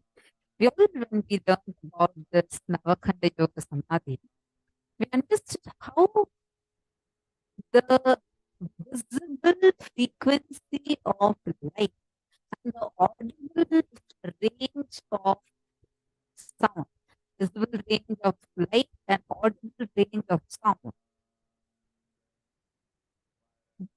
matters to us because even beyond that, things exist. Scientifically it's proven, right? That is why whether it is ultrasonic waves or infrasonic waves, you cannot hear. We've heard of these ultrasonic booms. They are so loud that you can't hear. Your ears would bleed, your nose would bleed like when you hear such sound in a negative way. Those negative frequencies can even make your body react. Things can even break, but you will still not be able to hear them because beyond the audible range of human hearing ability. And these are the sound waves, like these ultrasonic sound waves are the sound waves which is beyond the 20 kilohertz, right? And these sound waves, even like all these sound waves, we can't hear it. For examples, we have these ultrasonic cutters, polishers, right, which is like so loud that we'll not be able to hear it. And we also have these, for example, bats. Bats are having ultrasonic sound waves. Another example of this is the ultrasonic scans that we have. When the child is in the stomach, the mother goes through a scan, right? It is also using the sound waves, which is so high in frequency that we cannot hear. And another example of it is dolphin or fish finders. All of these are having the ultrasonic sounds, which we cannot hear. And we will not be able to hear that frequency, and we will have the impact of it, but we can't hear it. That's why they say blue whales and dolphins make such loud noise, which actually is so loud. It is so loud that we can't hear it. So that is a definition of an ultrasonic sound wave. You're understanding? Okay. So Dakshinamurti, the frequency that Dakshinamurti exists, is in this frequency. He is in silence, but his silence is so deep that human beings cannot hear that silence. You can only experience it. That is the power of Dakshinamurti. He sits. When he sits, right, it will just be that, like, he's just completely quiet. There's no sound. But in that silence, he transmits petabytes and petabytes of information to us. Now, how many of you want to experience what does it mean to hear those ultrasonic sounds? What does it mean to hear those sounds? See, there are some ultrasonic sounds which are good in nature. Like, for example, the sounds of certain frequencies that is in the temple, that vibrates in the temple. These sounds are so good for us because the patterns of these sounds creates the right effect in our inner space. The sounds have an impact in the matter.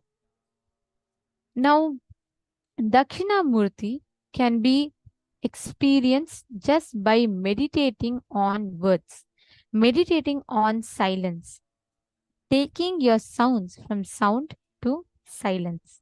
That is what all of us will be experiencing right now. We all will be experiencing this exact aspect, moving from sounds to silence.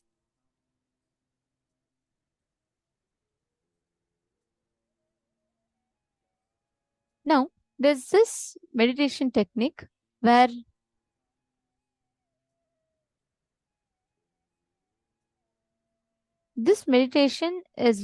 you will visualize a word like love, joy, bliss. Even negative words are okay. Positive or negative, any word. You will be visualizing a word. For example, you will be visualizing it with letters. Love means you will visualize L, you will visualize O, you will visualize E. You will visualize V and you will visualize E. Love. Then the next is drop the visualization of the words, the letters. Just be with that feeling. Concentrate and put your awareness on that feeling. Third, drop even the feeling and just be with yourself. And then you will just sit in a very relaxed manner. It's a very, very powerful meditation technique. Actually, now let us all experience this technique exactly as Swamiji himself will be guiding us through this.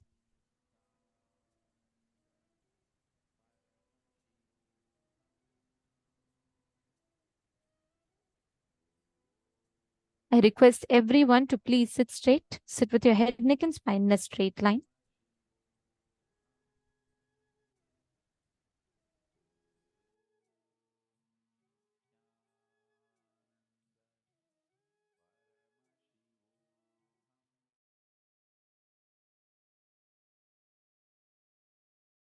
Now we will do this meditation, this technique of Mahadeva in 2 steps. First, let you look into yourself for 5 minutes and try to pen down, not for anybody else's sake, just for your sake. Later on destroy that paper, let nobody see that. Pen down in how many major ways you are uttering the words knowingly you can't be cornered, or knowingly that you can't stand up for it. Let you take few minutes to upset, to burst all the balloons which you are having in your inner space, ugly, dirty, cancerous growths. Touch all of them and poke all of them, let the pus come out. Then, second step, the technique itself. First step is like washing your clothes, second step is like ironing it. Second step, visualizing some word, then staying with the feeling of that word, then relaxing even from feeling. Even to do this technique honestly, you need to understand how many ways you associated lies around every word. If you have uttered 10 times I love you to somebody without having the honest love, that word has lost its meaning for you. Afterwards, even you try to love somebody, that word will not have meaning or feeling. You have lost the great dimension or the feeling of loving somebody. That very possibility is dead in you. That's the worst thing can happen to you. People come and tell me, I know I should be devoted, I don't know how to bring devotion. Means what? At least 100 times you would have uttered the word devotion. I am devoted, I am devoted, I am devoted, knowingly that you don't have that. Then, mind has lost that very aspect of giving meaning to that word devotion or feeling the experience devotion. You became dry. Do not utter the word knowingly you can't stand behind it. If you utter, you lost that dimension in your life. You are done with it. You are done with it. If you utter the word I love you without loving that person 10 times, you lost the dimension of loving somebody from your life. Every step, the lies which you created has reduced you, has cut your dimensions. It has made you handicapped, psychological handicapped. Physically being handicapped is also not so worst. At least others will know, you will have the sympathy. But psychologically being handicapped is the worst thing. Much more than psychologically being handicapped, it is spiritually being handicapped. If you can remove all these lies which you uttered and created your personality and purify yourself, this is what I call tapas. Flooding yourself with the truth. Whatever can be washed away, let it be washed away now itself. The earlier they are washed away, better for you. Let you know, at least in your inner space, how many buildings you built on lies. How many ways your foundation was a lie. How many dimensions was lie. At least look into yourself. To flood yourself with the truth. To come out as a new being. Now we will enter into the Mahadeva's technique. 2-step. If you have paper and pen, take it. Why I am asking you to write for yourself, otherwise you will not remember.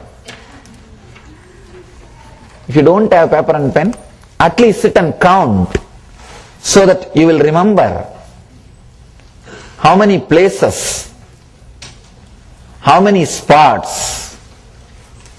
Just 5 minutes of looking inside to clean your inner space.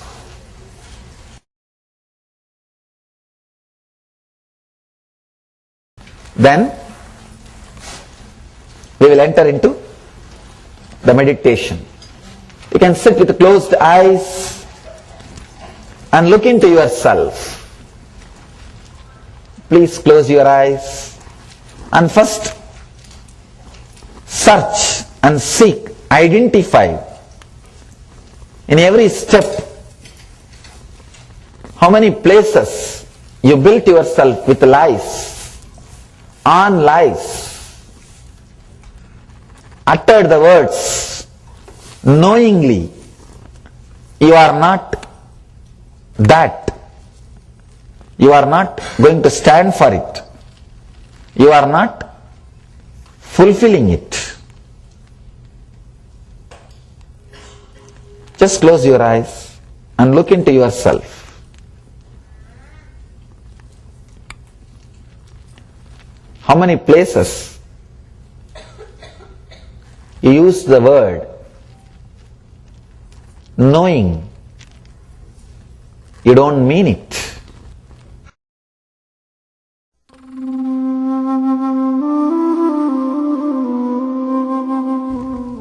It may be painful, it may be little suffering, it's okay, go through. See the truth, at least let you know.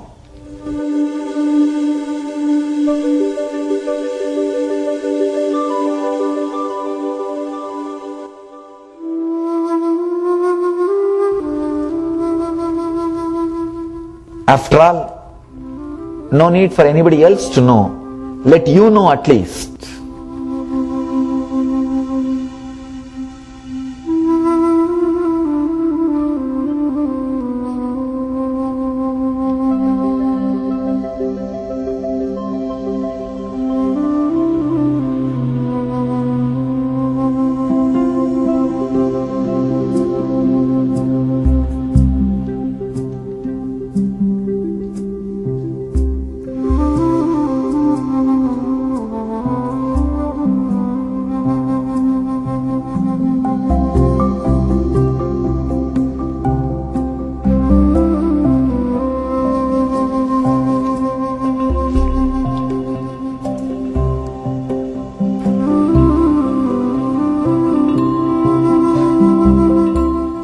Even if it was painful, it is painful.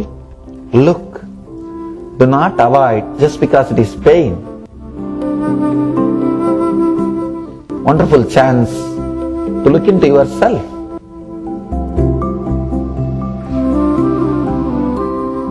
At least know in how many places you built your life, your identity based on lies.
It's a beautiful opportunity for self-analysis, to look into yourself, to do the introspection.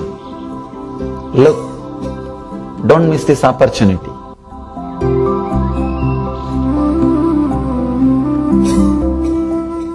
Where all you use the words without knowing the meaning, without meaning it.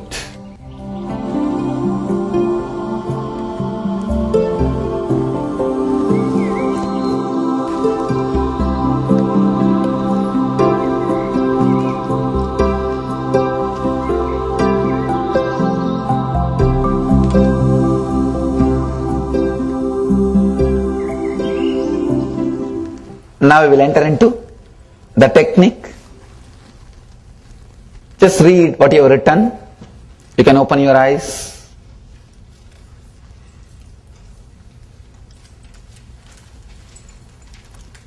Just wanted to give you a few minutes to look into yourself.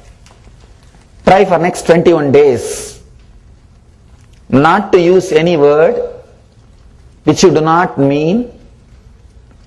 Do not use any word knowingly that you can't stand for it.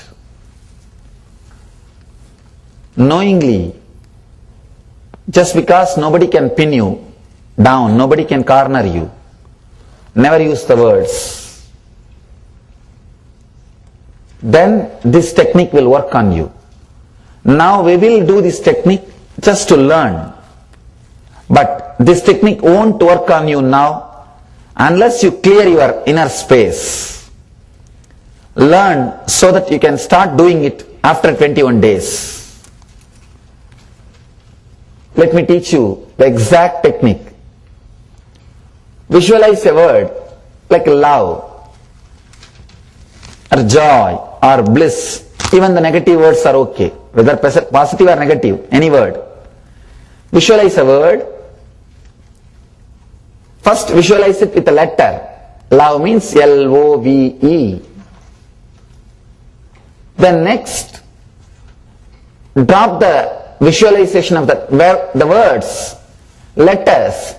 Just be with that feeling. Concentrate, put your awareness on feeling.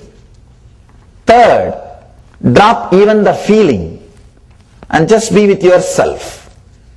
Step by step, if you do, you can do it beautifully. I'll guide you. We can start. Please close your eyes and sit. Lights off.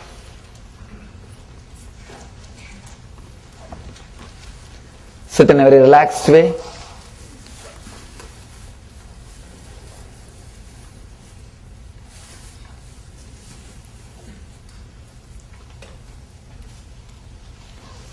Remember any word, love or bliss, whatever word you may want, you can choose. Whatever word you want, you can choose. Visualize that word as letters. Be with that visualization of letters.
Now we will do this meditation, this technique.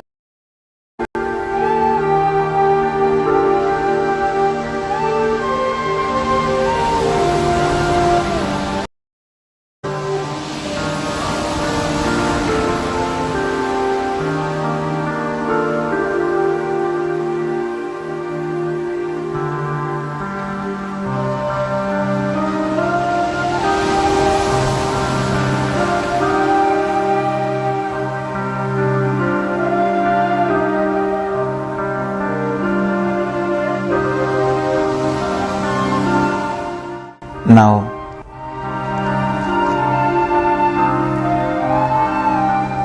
relax from that visualization of the letters.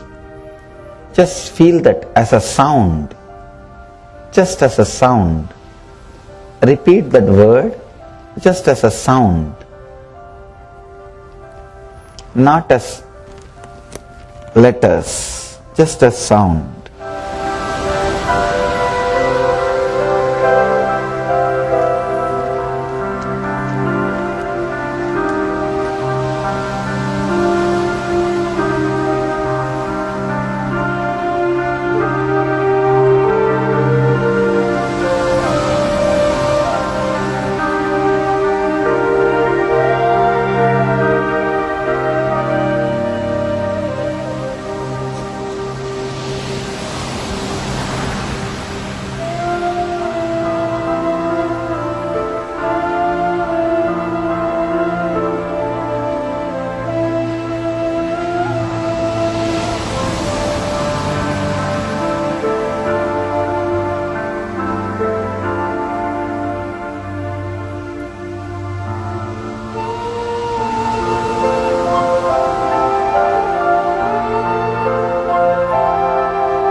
Relax from sound also.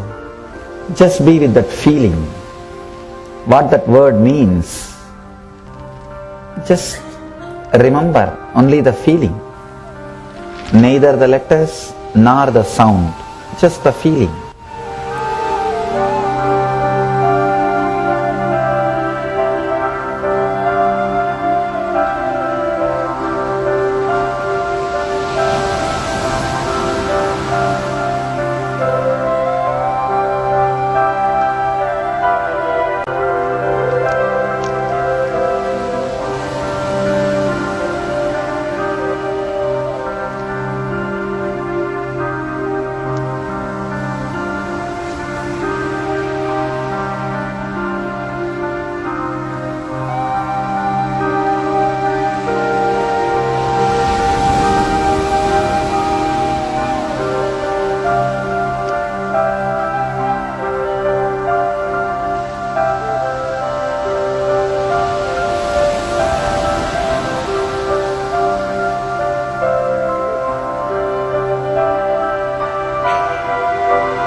Now, relax even from feeling.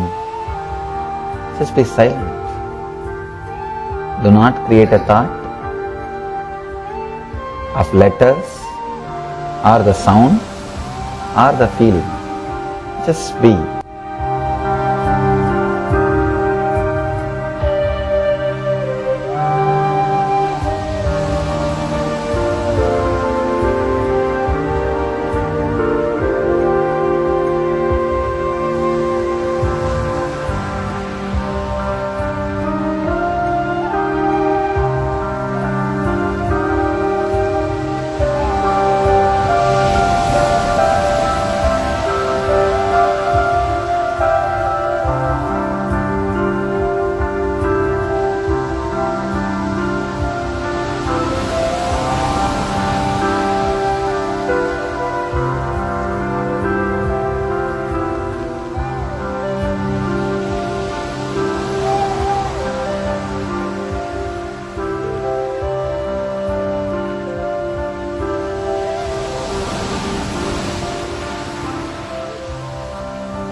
Try this technique after cleaning yourself.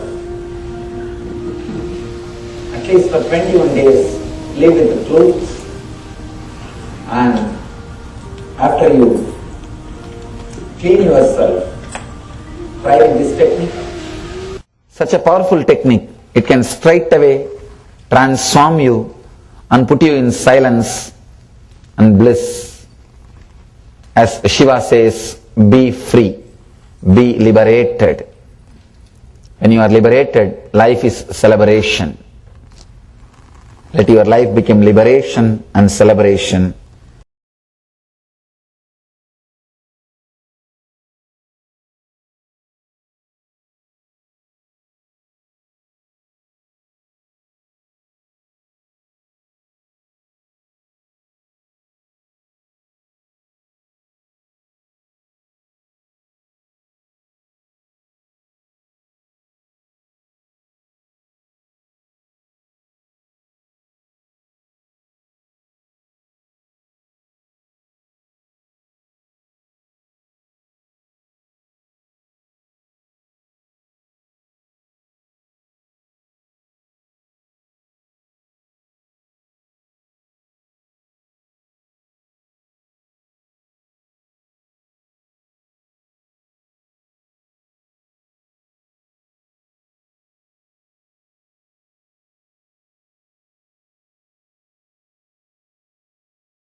Now, in that beautiful space, this pure, vibrant silence of Dakshinamurti himself, reverberating with that, let it expand. Let it be the pure space into which anything can fill. And let's enter into the power manifestation. That space of Dakshinamurti, of pure, vibrant silence. Let's now receive that prasadam as power manifestation. We'll continue as we were doing the previous round. How beautifully many people were manifesting, getting certain details about different objects.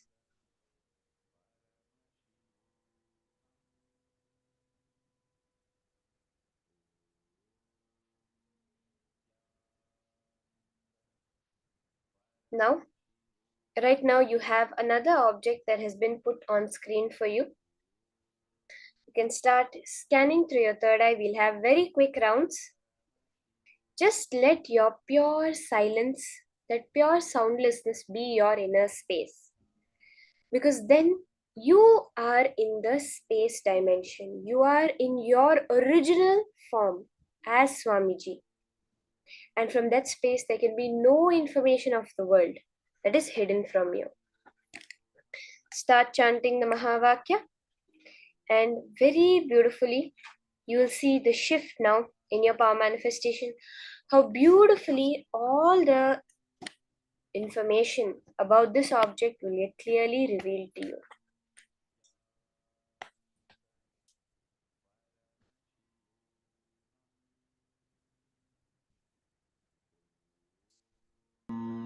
Nithyananda Paramashivoham.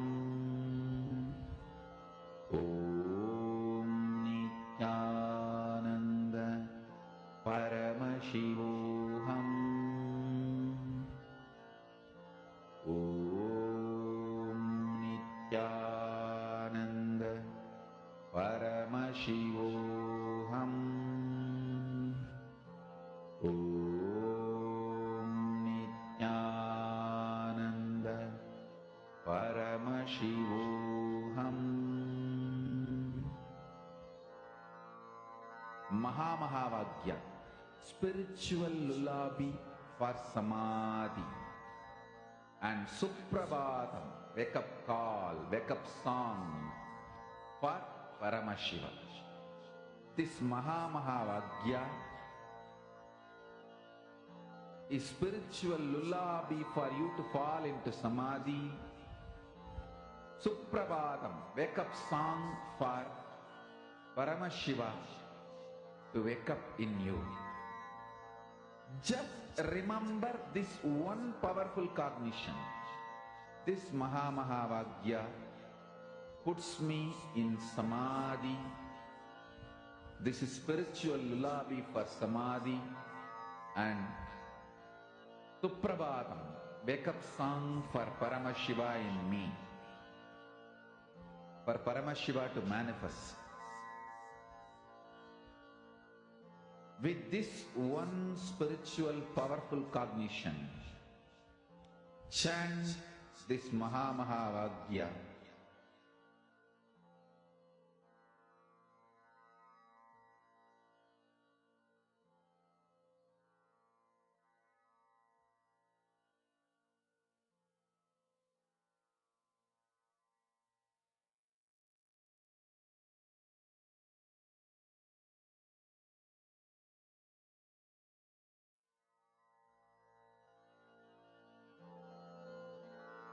Mahamahavaagya, spiritual lullaby for samadhi, and Suprabhatam, wake up call, wake up song for Paramashiva.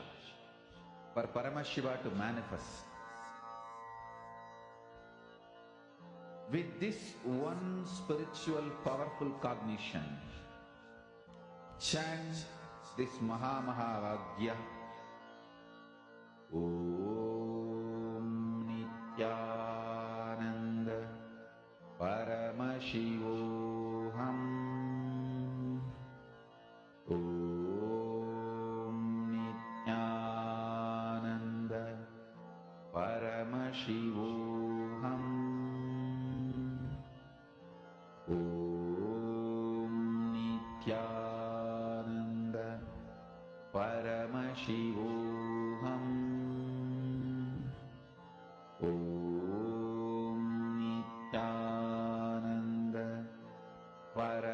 Om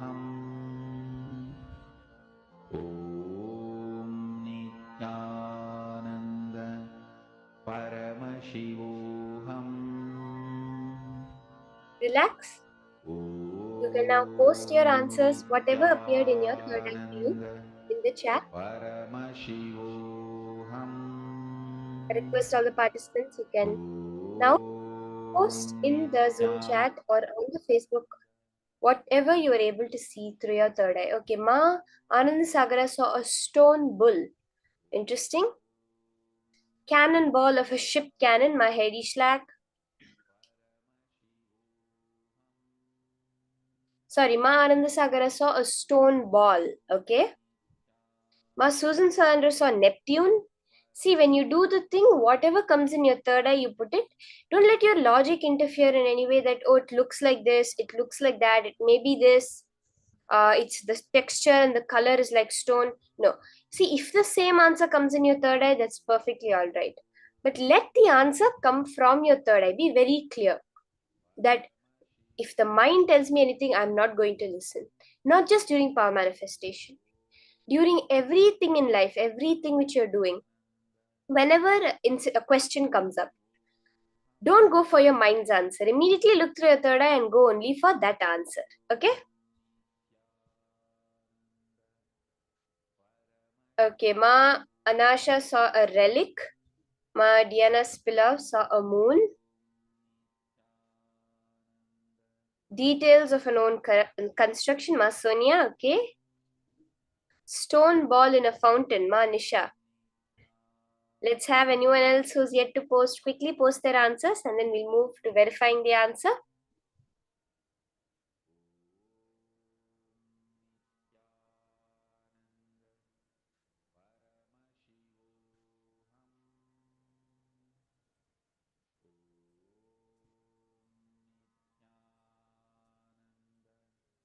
Okay, Ma Gurmeet is seeing a seed.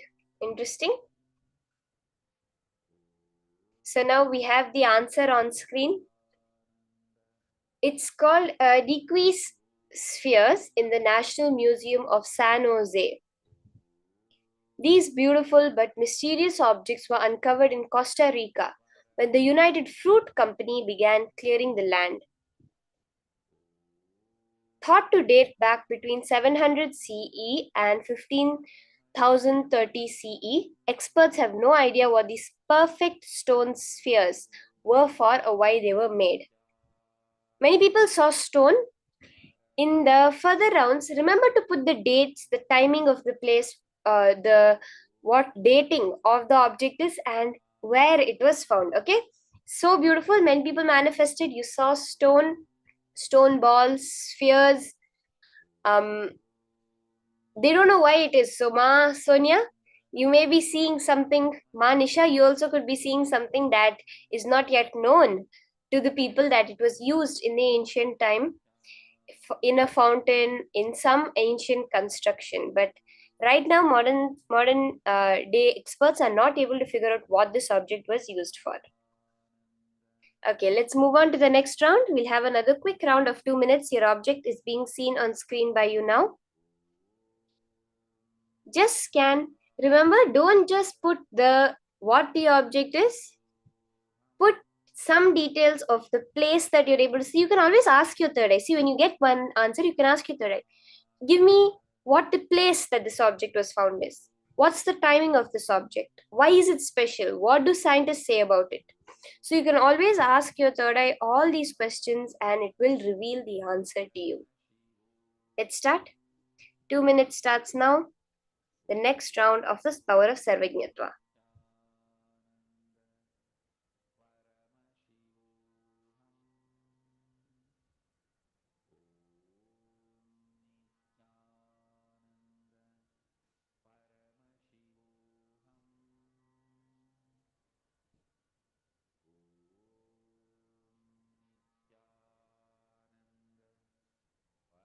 Ma Kareem, no issues, my. Really, through your third eye, you are able to see Egypt. It's so beautiful. That means you're able to see, Ma, understand all of us when we're doing the power manifestation. Never feel like the answers are coming wrong. Celebrate that Paramashiva is showing you. See, never feel the answers are wrong. Whatever Paramashiva shows can never be wrong. Somehow we are not tuning into the right answer. That's all. Somehow we are not able to see how the answer is correct. So just pray to Paramashiva. Paramashiva, please let me go beyond the mind and let me see the truth about how my answer is correct. That's all. Because see, what these artifacts are many things that modern sciences do not have any answers for. So very much possible that what you are seeing is the truth about those objects. Like Marguerite is saying that she was in Egypt for some reason. You never know. These could have been made in Egypt and then transferred to San Francisco. There are so many things that are possible. So never doubt yourself. Always understand that it is Swamiji's manifestation. Okay, let's start posting. Whatever you are able to see through your third eye, post it in the chat. You do not need time for this power manifestation. Don't feel like there's very little bit time. Even one thought gap is enough for Swamiji to manifest through you. You're just tuning into the vibration of the cosmos that carries all that information and bringing it down to this level and telling it. Okay, I see Ma Anand Sagara. Ancient Hindu or Egypt or Roman door used in battles to protect a castle from enemies entering. Manasha seeing a meteorite. Okay. I request all the others. Okay. Keep seeing a train. Ma Christine. Interesting.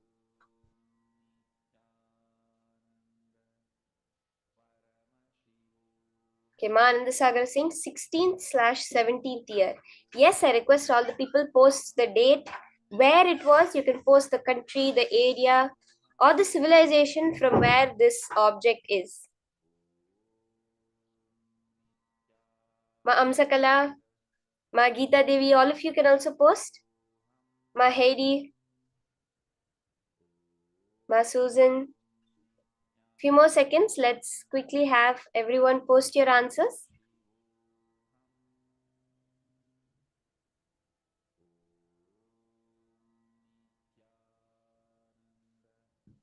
Okay, Ma Diana is saying she saw a rock that attaches to something to make it work.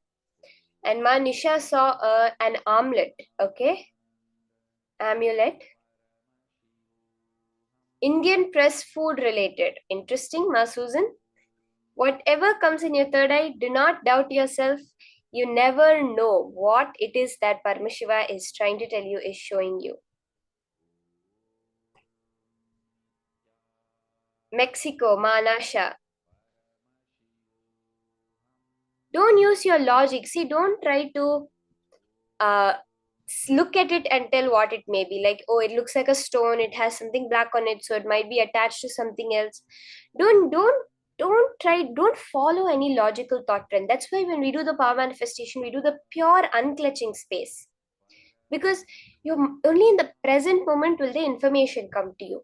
What your logic tells you is 0.0001% of the truth. Even if you're able to see it as a stone, the complete details of it will surely appear when you ask your third eye. Just use your third eye. Ma Shanshan's house or stone steps. Okay. Let's now verify our answer. Okay, Ma Heidi Schlack has also posted characters not deciphered found in Mexico. Mamsaka legend, rock with some olden language letters having some details. Okay, some people have seen inscriptions, door, mechanical, food related. Let's now verify our answer.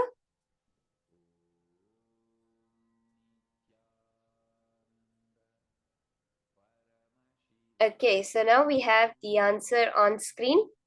Ma Virupaksha said it's an ancient written stone, and Ma Aina Kshamit is saying Kshatriya warrior technology.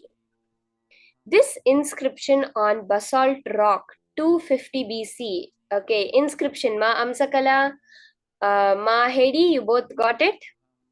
Carries the edicts of Emperor Ashoka, who ruled one of the largest empires in ancient India including most of modern India, Pakistan, and Bangladesh. Ma'ayana, Kshatriya, war, technology. Kshatriya is exactly right. Ashoka was believed to have renounced war and violence in favor of a more peaceful path. He spread his philosophy through inscriptions which were put up across the Mauryan Empire. The above fragment is from the ancient port of Sopara near Mumbai. So this is in India. It is an ancient stone that was there by Emperor Ashoka, who, if you studied in India, you would have definitely heard his name before. This is an inscription of his edicts that he used to rule his kingdom.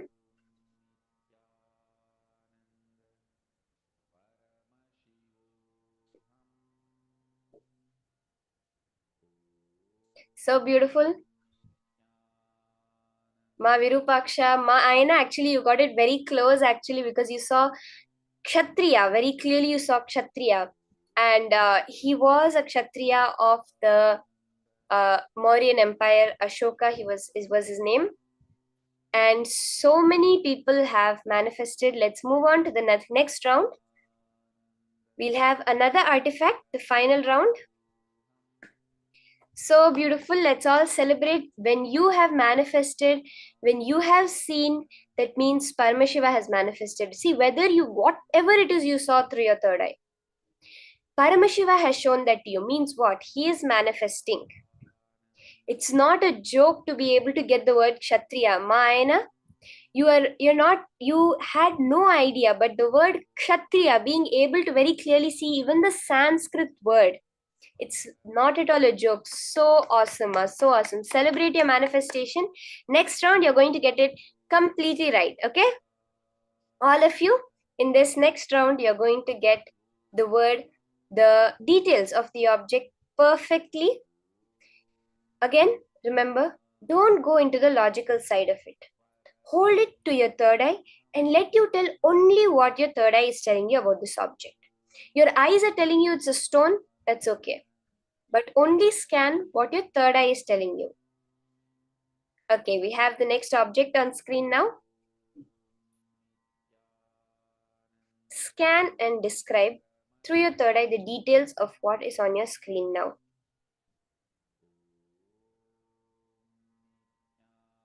Scan the history of this object. What's the story behind this object? So in this round, we're going to do it a little more detailed.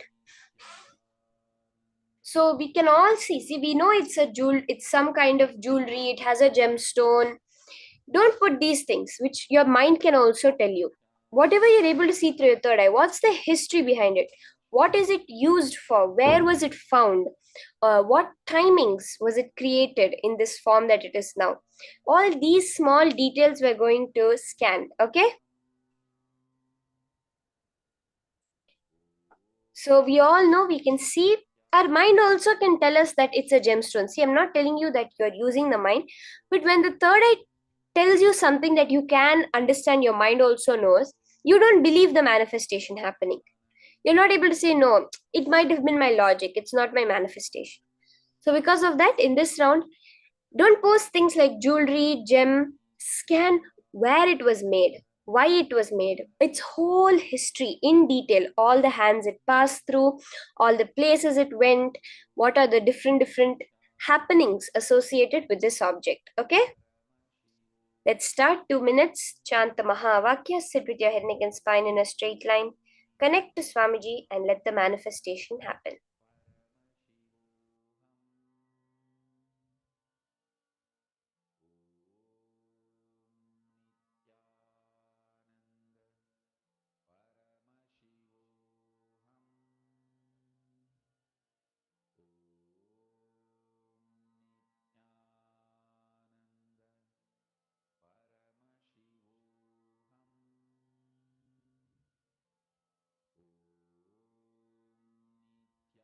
Nityananda Paramashivoham.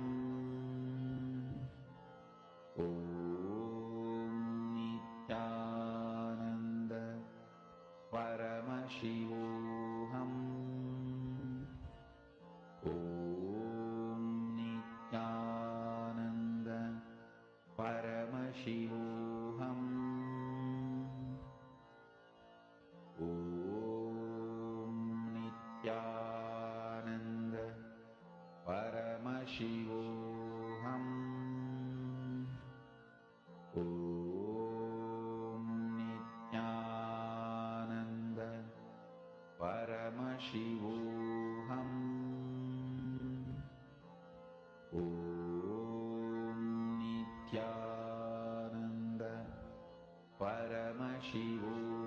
Ma Dahana, very beautiful. Go into more details, the timing, and you're seeing it's possibly from Rajasthan, from an emperor's clothing. And Ma Anandasagara, amulet of a king, relic of a ruler ruling over a kingdom. Seashore Britishers, uniform horses. Go into more detail. Scan dates, scan the whole history. Literally, you're going to write a blog about this object through your third eye. Let's make it 30 to 50 word blog about this object. Let's make it a 20 to 30 word blog you're going to write about this object through your third eye. Okay? At least 20 to 30 words you have to write. Scan through your third eye and see in as much detail as is appearing.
Okay, let's finish posting up in the chat whatever you are able to see. Anandasagara saw Roman. Madahana saw worn on official occasions and now kept in a museum near Rajasthan. Mahedi Slag saw Shah 1957. Shah from Persia for his first wife hair clip.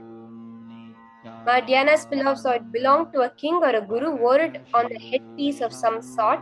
It has been handed down through the generations. Okay. Knights Crusaders Ma Nisha Bahadur has seen this. Bahadur.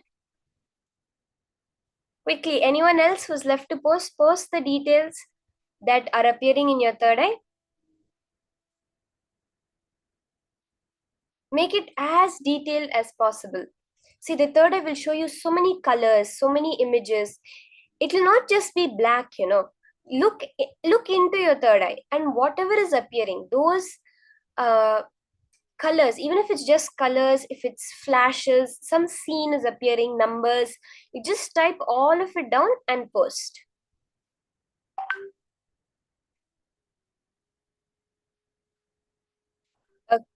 Okay, Ma Susan Salander has said, worn by Mughal king, coat of arms. Okay, let's now verify the answers.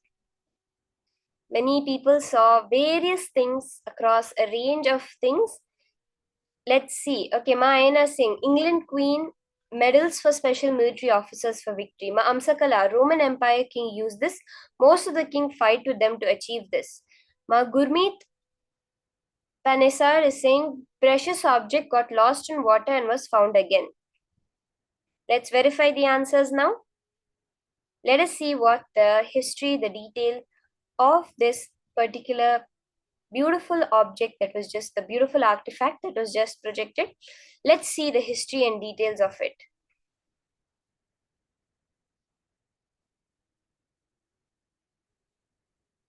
Okay, Ma Virupaksha seeing object of the Eastern world being used as an assertive information. Let's verify the answers now.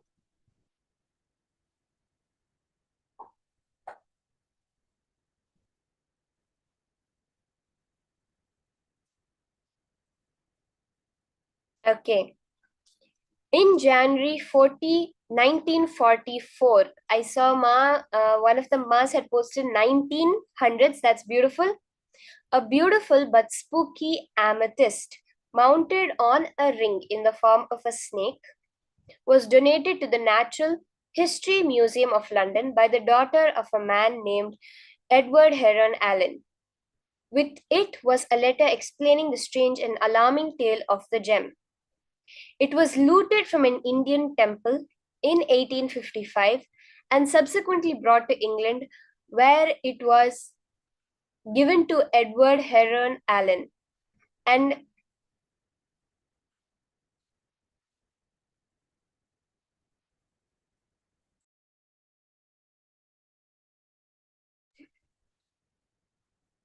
Edward Heron Allen allegedly wreaked havoc for decades.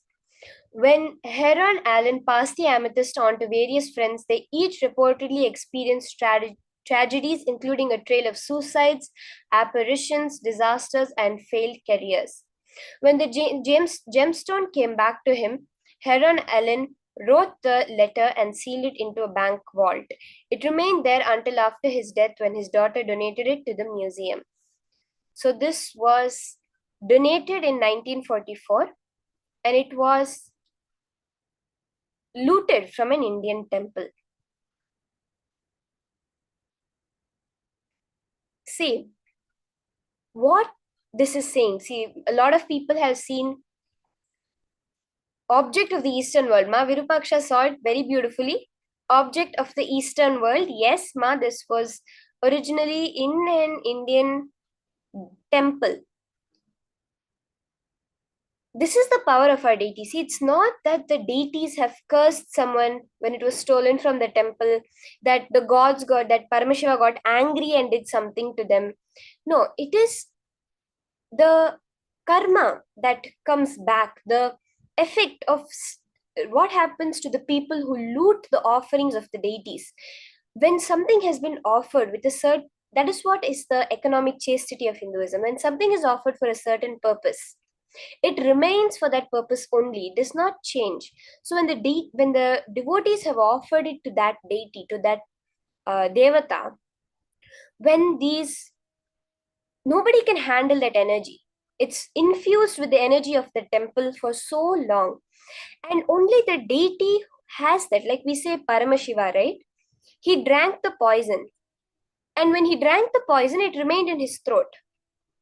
Swamiji beautifully says that same poison is nectar also. It is the word pashana which we have is poison and is medicine. In the right person's hand, it becomes a healing, deep healing medicine, like a knife in a surgeon's hand. And when it's in the hands of the wrong person, that same energy, that same poison becomes a death agent, like a knife in a murderer's hand. The same way, that energy of the temple, of the bhakti, the devotion of the devotees, can be held as a positive radiation by the deities. But when it goes into the hands of the people with the wrong mindset, with the violent mindset, it will express that energy, but it will happen in a very violent way. That is what is we can understand as the science behind the whole thing that was happening. Like this, there are so many instances of various jewelry, various gemstones being stolen from the different temples across Bharat, across the Akhanda Bharata that was there. And we even know probably the very famous story of the Kohinoor diamond, which was stolen from Bhadrakali at Warangal. And no man, why is it on the queen's crown and not on the king's crown? Because no man can handle the energy of it. And its power is so much that if you see all the queens of England that have had it in their crown have lived such long lives. So, but it was stolen from Ma Bhadrakali in Warangal. Various temple jewels, temple treasures was stolen and taken off during the whole loot and invasion of India. Next, the next beautiful session that we're going to be entering into is Guru, the Ananda Spurana of Paramashiva. Let's now hear the deep truths about this from Swamiji.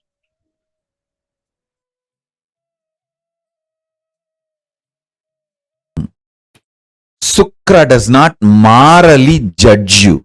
Sukra actually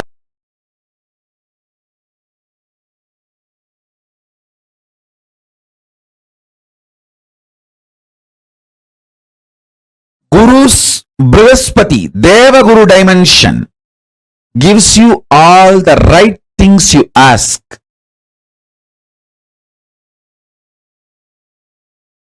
Guru's Brihaspati, Asura Guru dimension, Sukracharya dimension gives all the left things you ask.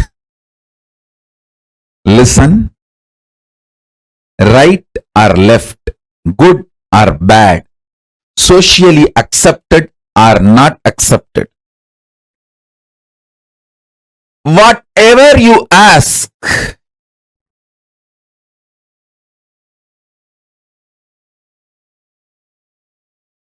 Sukra blesses. Don't take these words lightly. Sukra really manifested yesterday. It is actually lottery. See, Sukra manifests like a lottery. He is not logical. He is like a lottery, literally lottery.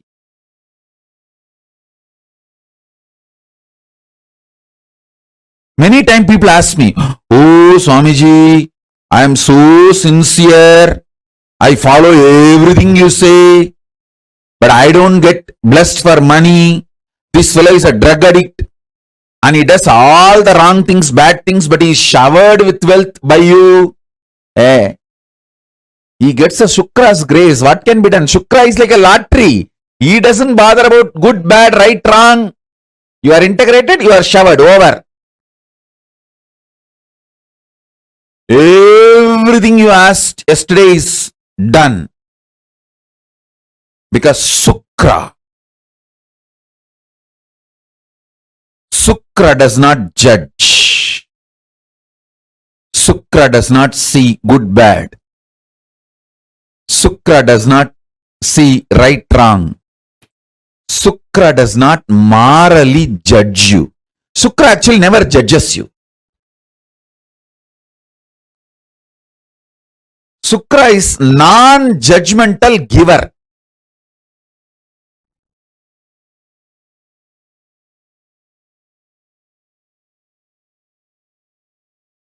If you go to Brihaspati saying that you are addicted to alcohol and that is causing a lot of problem, Brihaspati will give you guidance how to get out of the addiction, how to clean up that addiction pattern, to become healthy, all that. If you go to the Sukra with the same problem, hey, I'll give you Somapanam. Drink, you will enjoy, but your health will never be disturbed. Even if you die, you will be revived again because the Somapanam has that Sanjeevani DNA. Even if you are dead, simply you will come back to life. The Sanjeevani DNA does not let your body without life more than 3 seconds. You will be back. So the way Sukra deals things are totally different. Even if you die due to overdosage, in 3 seconds you will be back to life. Shukra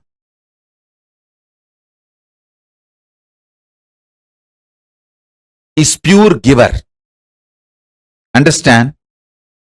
Paramashiva manifests as all three: Brihaspati, Shukra, and Dakshinamurti. Brihaspati is right hand, Shukra is left hand, Dakshinamurti is very core, himself. His Gurutva, his Guru Tattva is Dakshinamurti. Listen.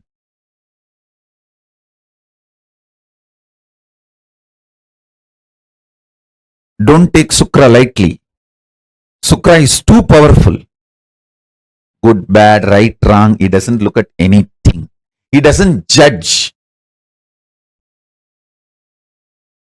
Go to Shukra with any problem. He will have a unique solutions.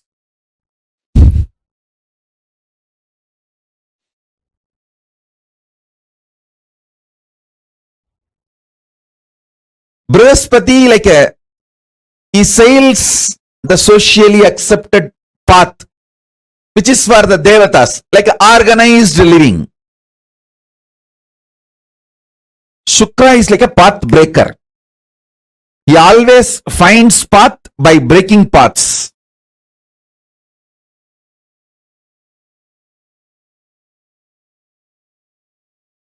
The deep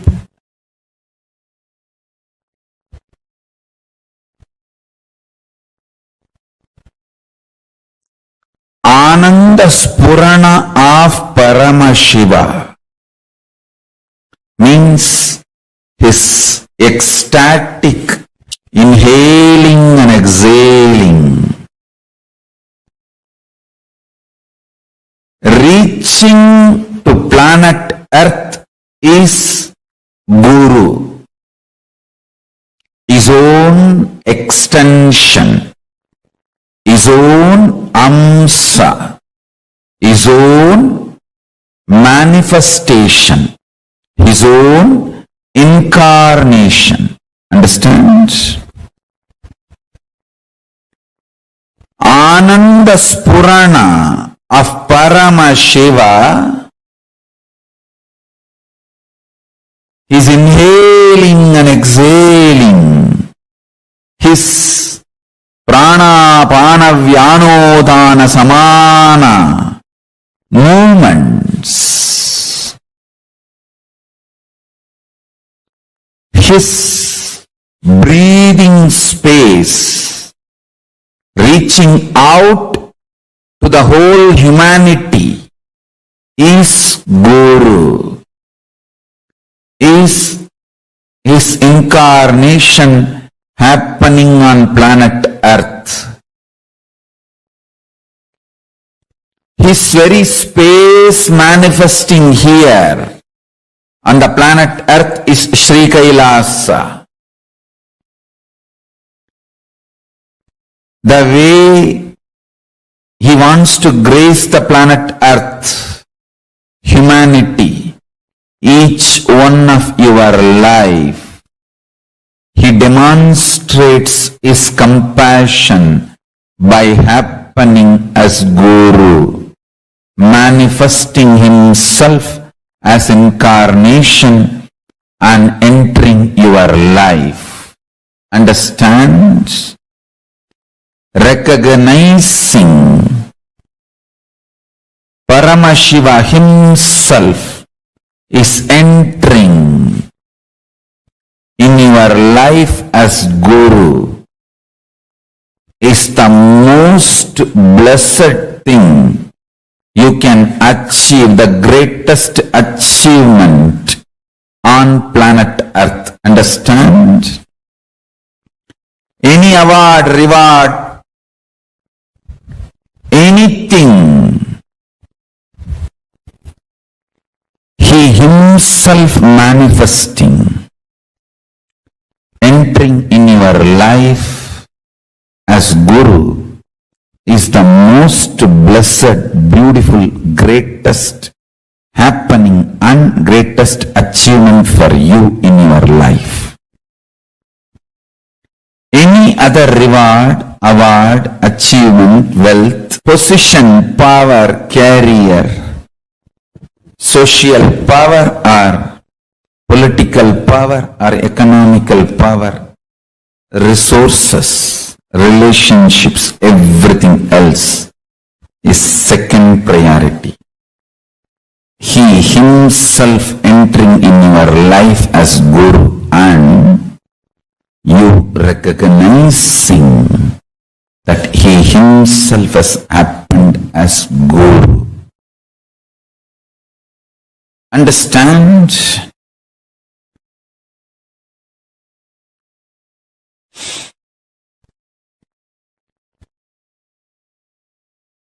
Power, enlightenment, knowledge, extreme strength. Power, enlightenment, knowledge, extreme strength.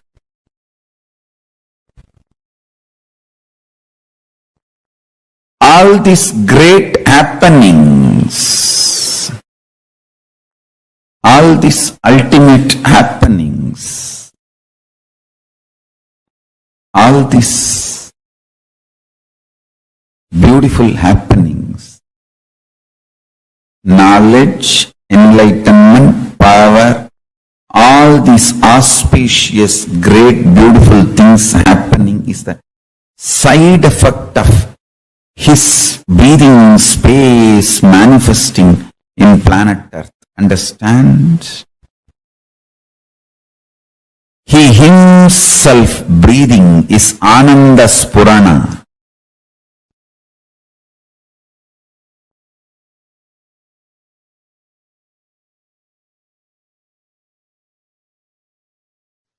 Paramashiva's two dimension. Devaguru Brihaspati, Asura Guru Shukracharya. For example, if you try to get a second wife, second girl, keep without the knowledge of the first girl by secretly hiding, Brihaspati will not help for all that. He will say, no, no, no, no. But if you go to Shukracharya, he will say, all right, okay, don't worry, I'll do what need to be done. Go. And he will even give you some tips. I'll take care. The Brihaspati is very socially polite relationship. Shukracharya, only integrity. If you are integrated to him, that's all. The social norms, rules, regulations, being organized, all that does not matter. If you go to Brihaspati, he will bless you for the wealth for which you need to work through the society, social form and achieve. But Shukracharya will simply give lottery. Everything I say, if you understand, you will understand the whole astrology. When you have the Brihaspati Guru Dasa, how the life goes, when Shukra is in your, is gracing you, how the life goes, you can see very clearly. With Shukra, if you are just integrated to him, that's all. He will do anything you want. He'll say, all right, come on. You just go and tell him, I'm planning for a third girl. He will just look this side and that side. Hey, come in the evening when I am alone. I'll tell you what to do. Go. Now too many people are around. Go. If you go to Brihaspati, hey, I'll inform your mother and wife. Go. So Brihaspati is more socially accepted relationship. And Shukra is, I'll take care, go. Be integrated, that's all. Go. If you maintain the integrity with Shukra, that's enough. He will grant you everything you want. And it's like he doesn't judge. Of course, cosmos needs all types of people and all types. That is why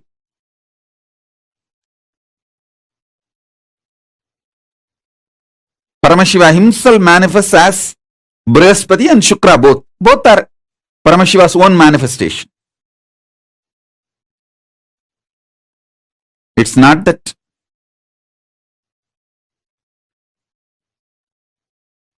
Shukra is less Paramashiva or Brihaspati is more Paramashiva. No. Brihaspati is more for the people who are organized, socially polite. Shukra is more for the people who are very raw. And that is the way people are. And he accepts everyone. And he will even give Sanjeevani Vidya. Even for the playboys, he will give Sanjeevani Vidya and how to make Somarasa, all this knowledge. If you are just integrated to him, that's enough.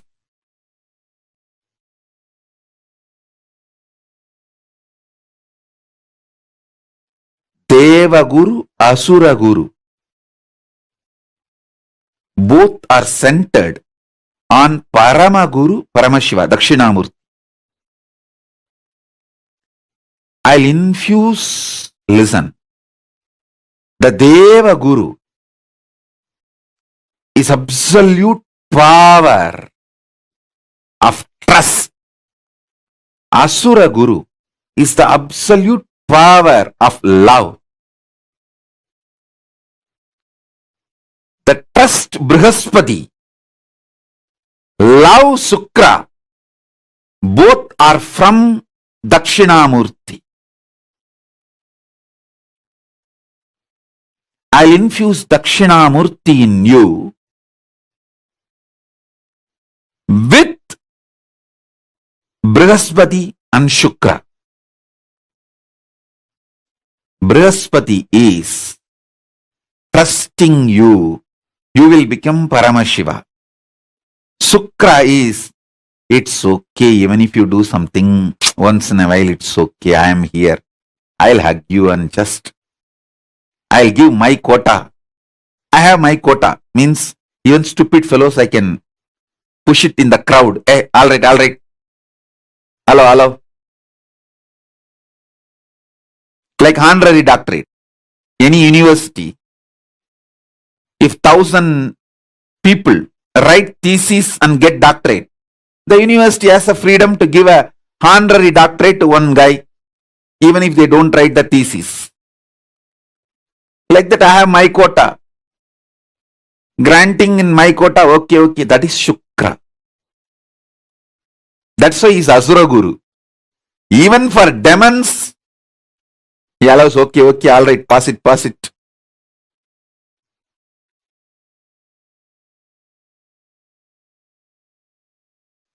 Shukra.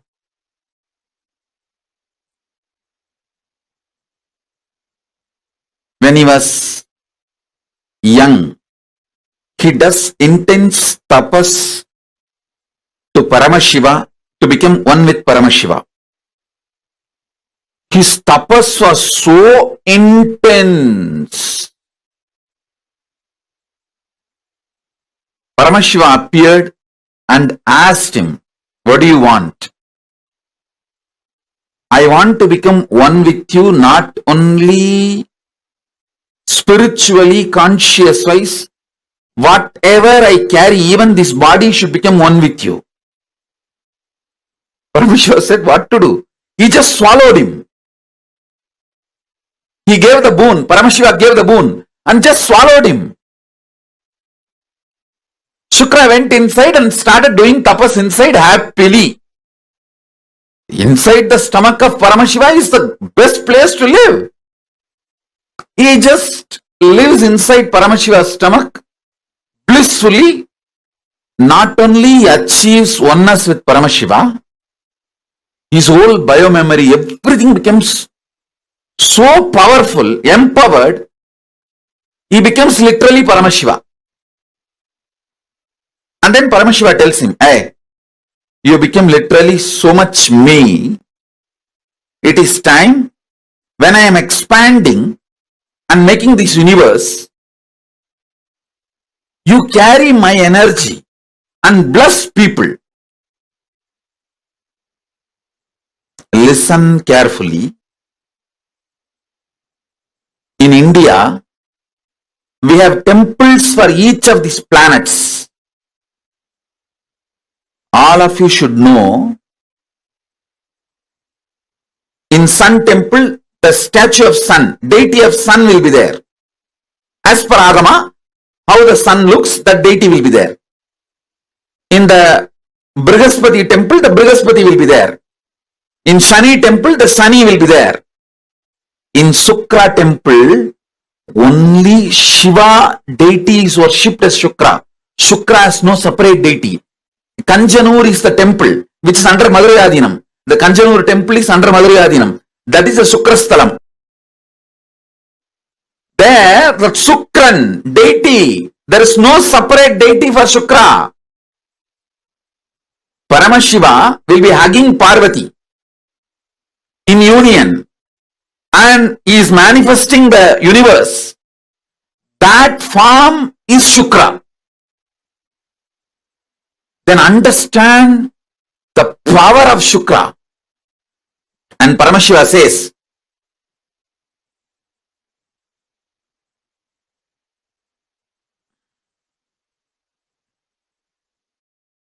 listen carefully. Paramashiva says very clearly,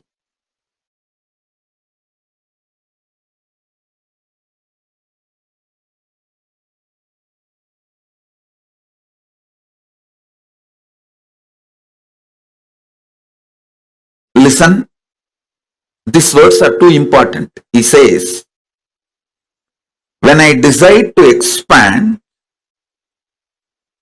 my passion to give, when you are in high peak, how you give. Paramashiva, if he is in high, that's the time he manifests this universe. So, he doesn't see logic, he just gives. This is the Shukra. You can see very clearly, it is Shiva and Parvati. Shiva and Parvati, Shiva actually keeps his hand on the hip of the Parvati. This form is called Anaittandanadar. This is the Shukra deity.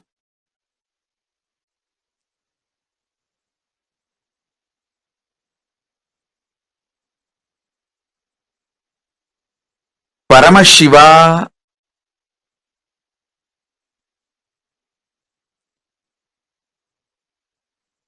when he just gives without asking, without seeing the qualification, without judging,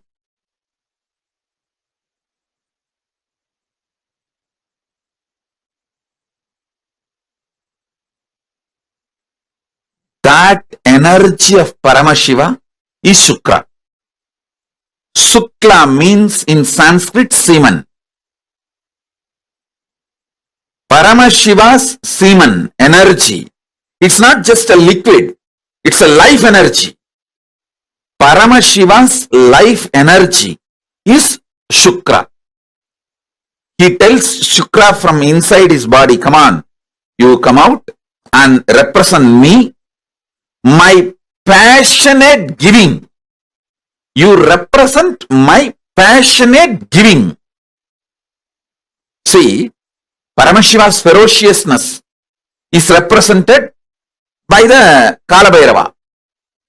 Paramashiva's knowledge is represented by Dakshinamurti. Paramashiva's ecstatic cosmic dance is represented by Nataraja. So Paramashiva's various energies are represented by various forms. His Shukla, the semen energy, which creates this universe, is represented by Shukra. So through the Paramashiva's Shukra comes out and plays the same role as Paramashiva. Listen, in the beginning, when Shukra came out, he was not Guru of demons. He just started giving everything to everyone without judging. Brihaspati, on the other hand, Brihaspati is the another Guru in the Navagraha. Navagraha, there are only two Gurus, Brihaspati and Shukra. Brihaspati is very strict, very integrated, very perfect. He was giving only for gods, very organized people, integrated people. So all the people he refused, whom he will not initiate, he will not give boons, he will not give the powers, all of them went to Shukracharya. All those who are rejected by Brihaspati went to Shukracharya. Naturally, the demons were the larger number who went to Shukracharya. So Shukracharya came to be known as Guru of the demons. Otherwise, Indra many times went to Shukracharya and got blessed. It's not that Shukracharya does not bless Indra or gods. Actually, many gods went to Shukracharya and got many benefits.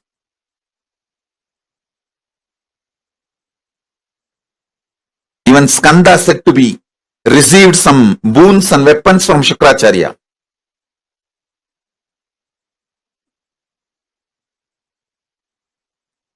So listen, Shukracharya is a unique energy.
Guru, Ananda Spurana of Paramash. Wow, what a powerful cognition Swamiji had given to us. And this is the gift that all of us are going to be receiving today. The darshan of Bhagavan Shukracharya. How many of you feel like this is a jackpot that we all have gotten?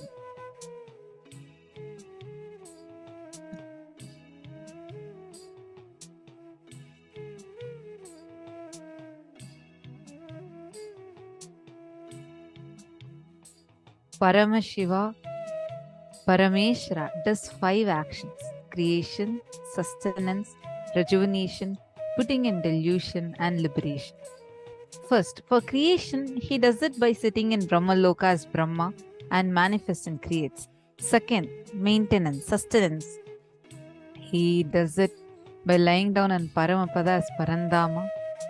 And rejuvenation, he does it as Maharudra, fourth, in Kailasa, putting in delusion. He always comes down to the planet Earth. He assumes the human form. The form he assumes for liberation is Guru. Keeping liberation as a predominant activity, the form he assumes is Guru. You realizing the oneness with Sadashivatva, you realizing the ultimate, that is the success of Guru-disciple relationship. That is the purpose. The fundamental primary secret, Raja Vidya Raja Guhyam, the royal knowledge and royal secret is to make Guru-disciple relationship successful is realizing by his state he is compassionate, all-encompassing, all-committed and non-demanding. No one can raise your consciousness other than your integrity to Guru, your integrity to Paramashivam. When the Shukra is in high energy in your life, if you gamble, buy lottery, you will actually win everything. You will get socially accepted or unaccepted. Right, wrong, anything you try, you'll be showered. He doesn't call something as good, something as bad. He doesn't tell, oh, this is good, something is right, something is wrong. Nothing. This is like a jackpot that we all have gotten in this session.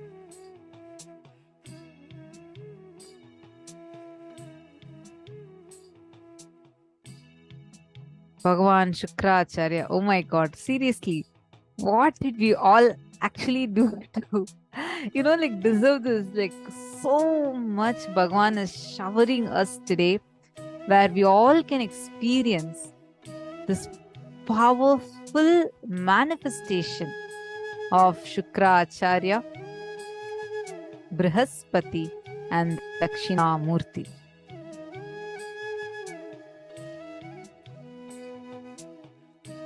The participants, take a few minutes, write your understanding from this session, and you can make a list. You can shortlist what all you want as boons. Just make a short list. During the session darshan, actually, you will be given time to post the boons that you want.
We reveal, right, about how that causeless auspiciousness, Guru, the nature of Guru by itself is that causeless auspiciousness. One of my most favorite lines, Swamiji says beautifully, when Paramashiva as Brahma creates the universes, Paramashiva as Vishnu sustains the universe, Paramashiva as Rudra, as Shiva, destroys the universes, rejuvenates the universes. Paramashiva, as in his Maya, he puts people into delusion in his form as Paramashiva. But to liberate, Paramashiva has to come down in the embodied form as Guru. Only, even for Paramashiva, he has to assume a physical form to liberate. That is Guru. And that is the ultimate happening. The most compassionate action of Paramashiva is Guru.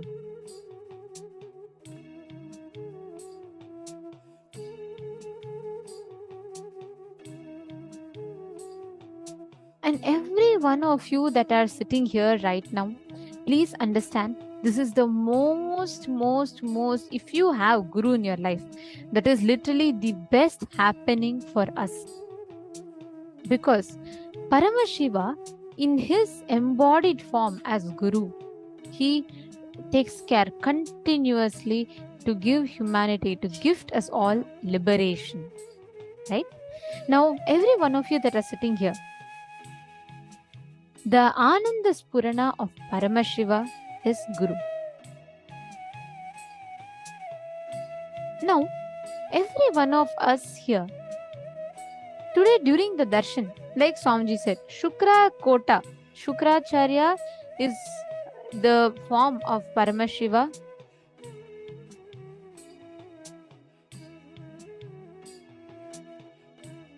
You will see how anything without any wants, knots, needs, everything, Paramashiva just showers us. Take a few minutes and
Now, in this same space, let us all enter into the power manifestation. We've all been manifesting the power of Sarvanyatva, right? Where each of us are scanning and identifying about different things. See, Sarvanyatva means what? You literally have the ability to access any information, this thing that you want to know, you can scan and access it. So now, what we are going to be doing is, in this round of power manifestation, the power of Sarvanyatva, we are going to be manifesting the power to scan and identify the speciality of any place. Just by looking at the picture of a place, we are going to be able to scan and identify what place that is and what it is, why is it special. Shall we all start? Are we all ready? Okay, let's all do one thing. Okay, now I request all the participants, every one of you, as you see this place that I'm going to project to you all now, I request each of you to share with me what exactly are you seeing as the place, the details of that place. Okay, shall we all get started? All right. So I request all the participants, every one of you, to get ready. And I'm going to be projecting the question to all of you. You're all going to be scanning the question and sharing with me what exactly you see as the answer. Connect to Swamiji, chant the Mahavakya and identify what is special about this place. Nithyananda Paramashivoham. Om Nithyananda Paramashivoham. Om Nithyananda Paramashivoham. Om Nithyananda Paramashivoham. Om Nithyananda Paramashivoham. Om Nithyananda Paramashivoham. Om Nithyananda Paramashivoham. Om Nithyananda Paramashivoham. Om Nithyananda Paramashivoham. Om Nithyananda Paramashivoham. Om Nithyananda Paramashivoham. Om Nithyananda Paramashivoham. Om Nithyananda Paramashivoham. Om Nithyananda Paramashivoham. Om Nithyananda Paramashivoham. Om Nithyananda Paramashivoham. Om Nithyananda Paramashivoham.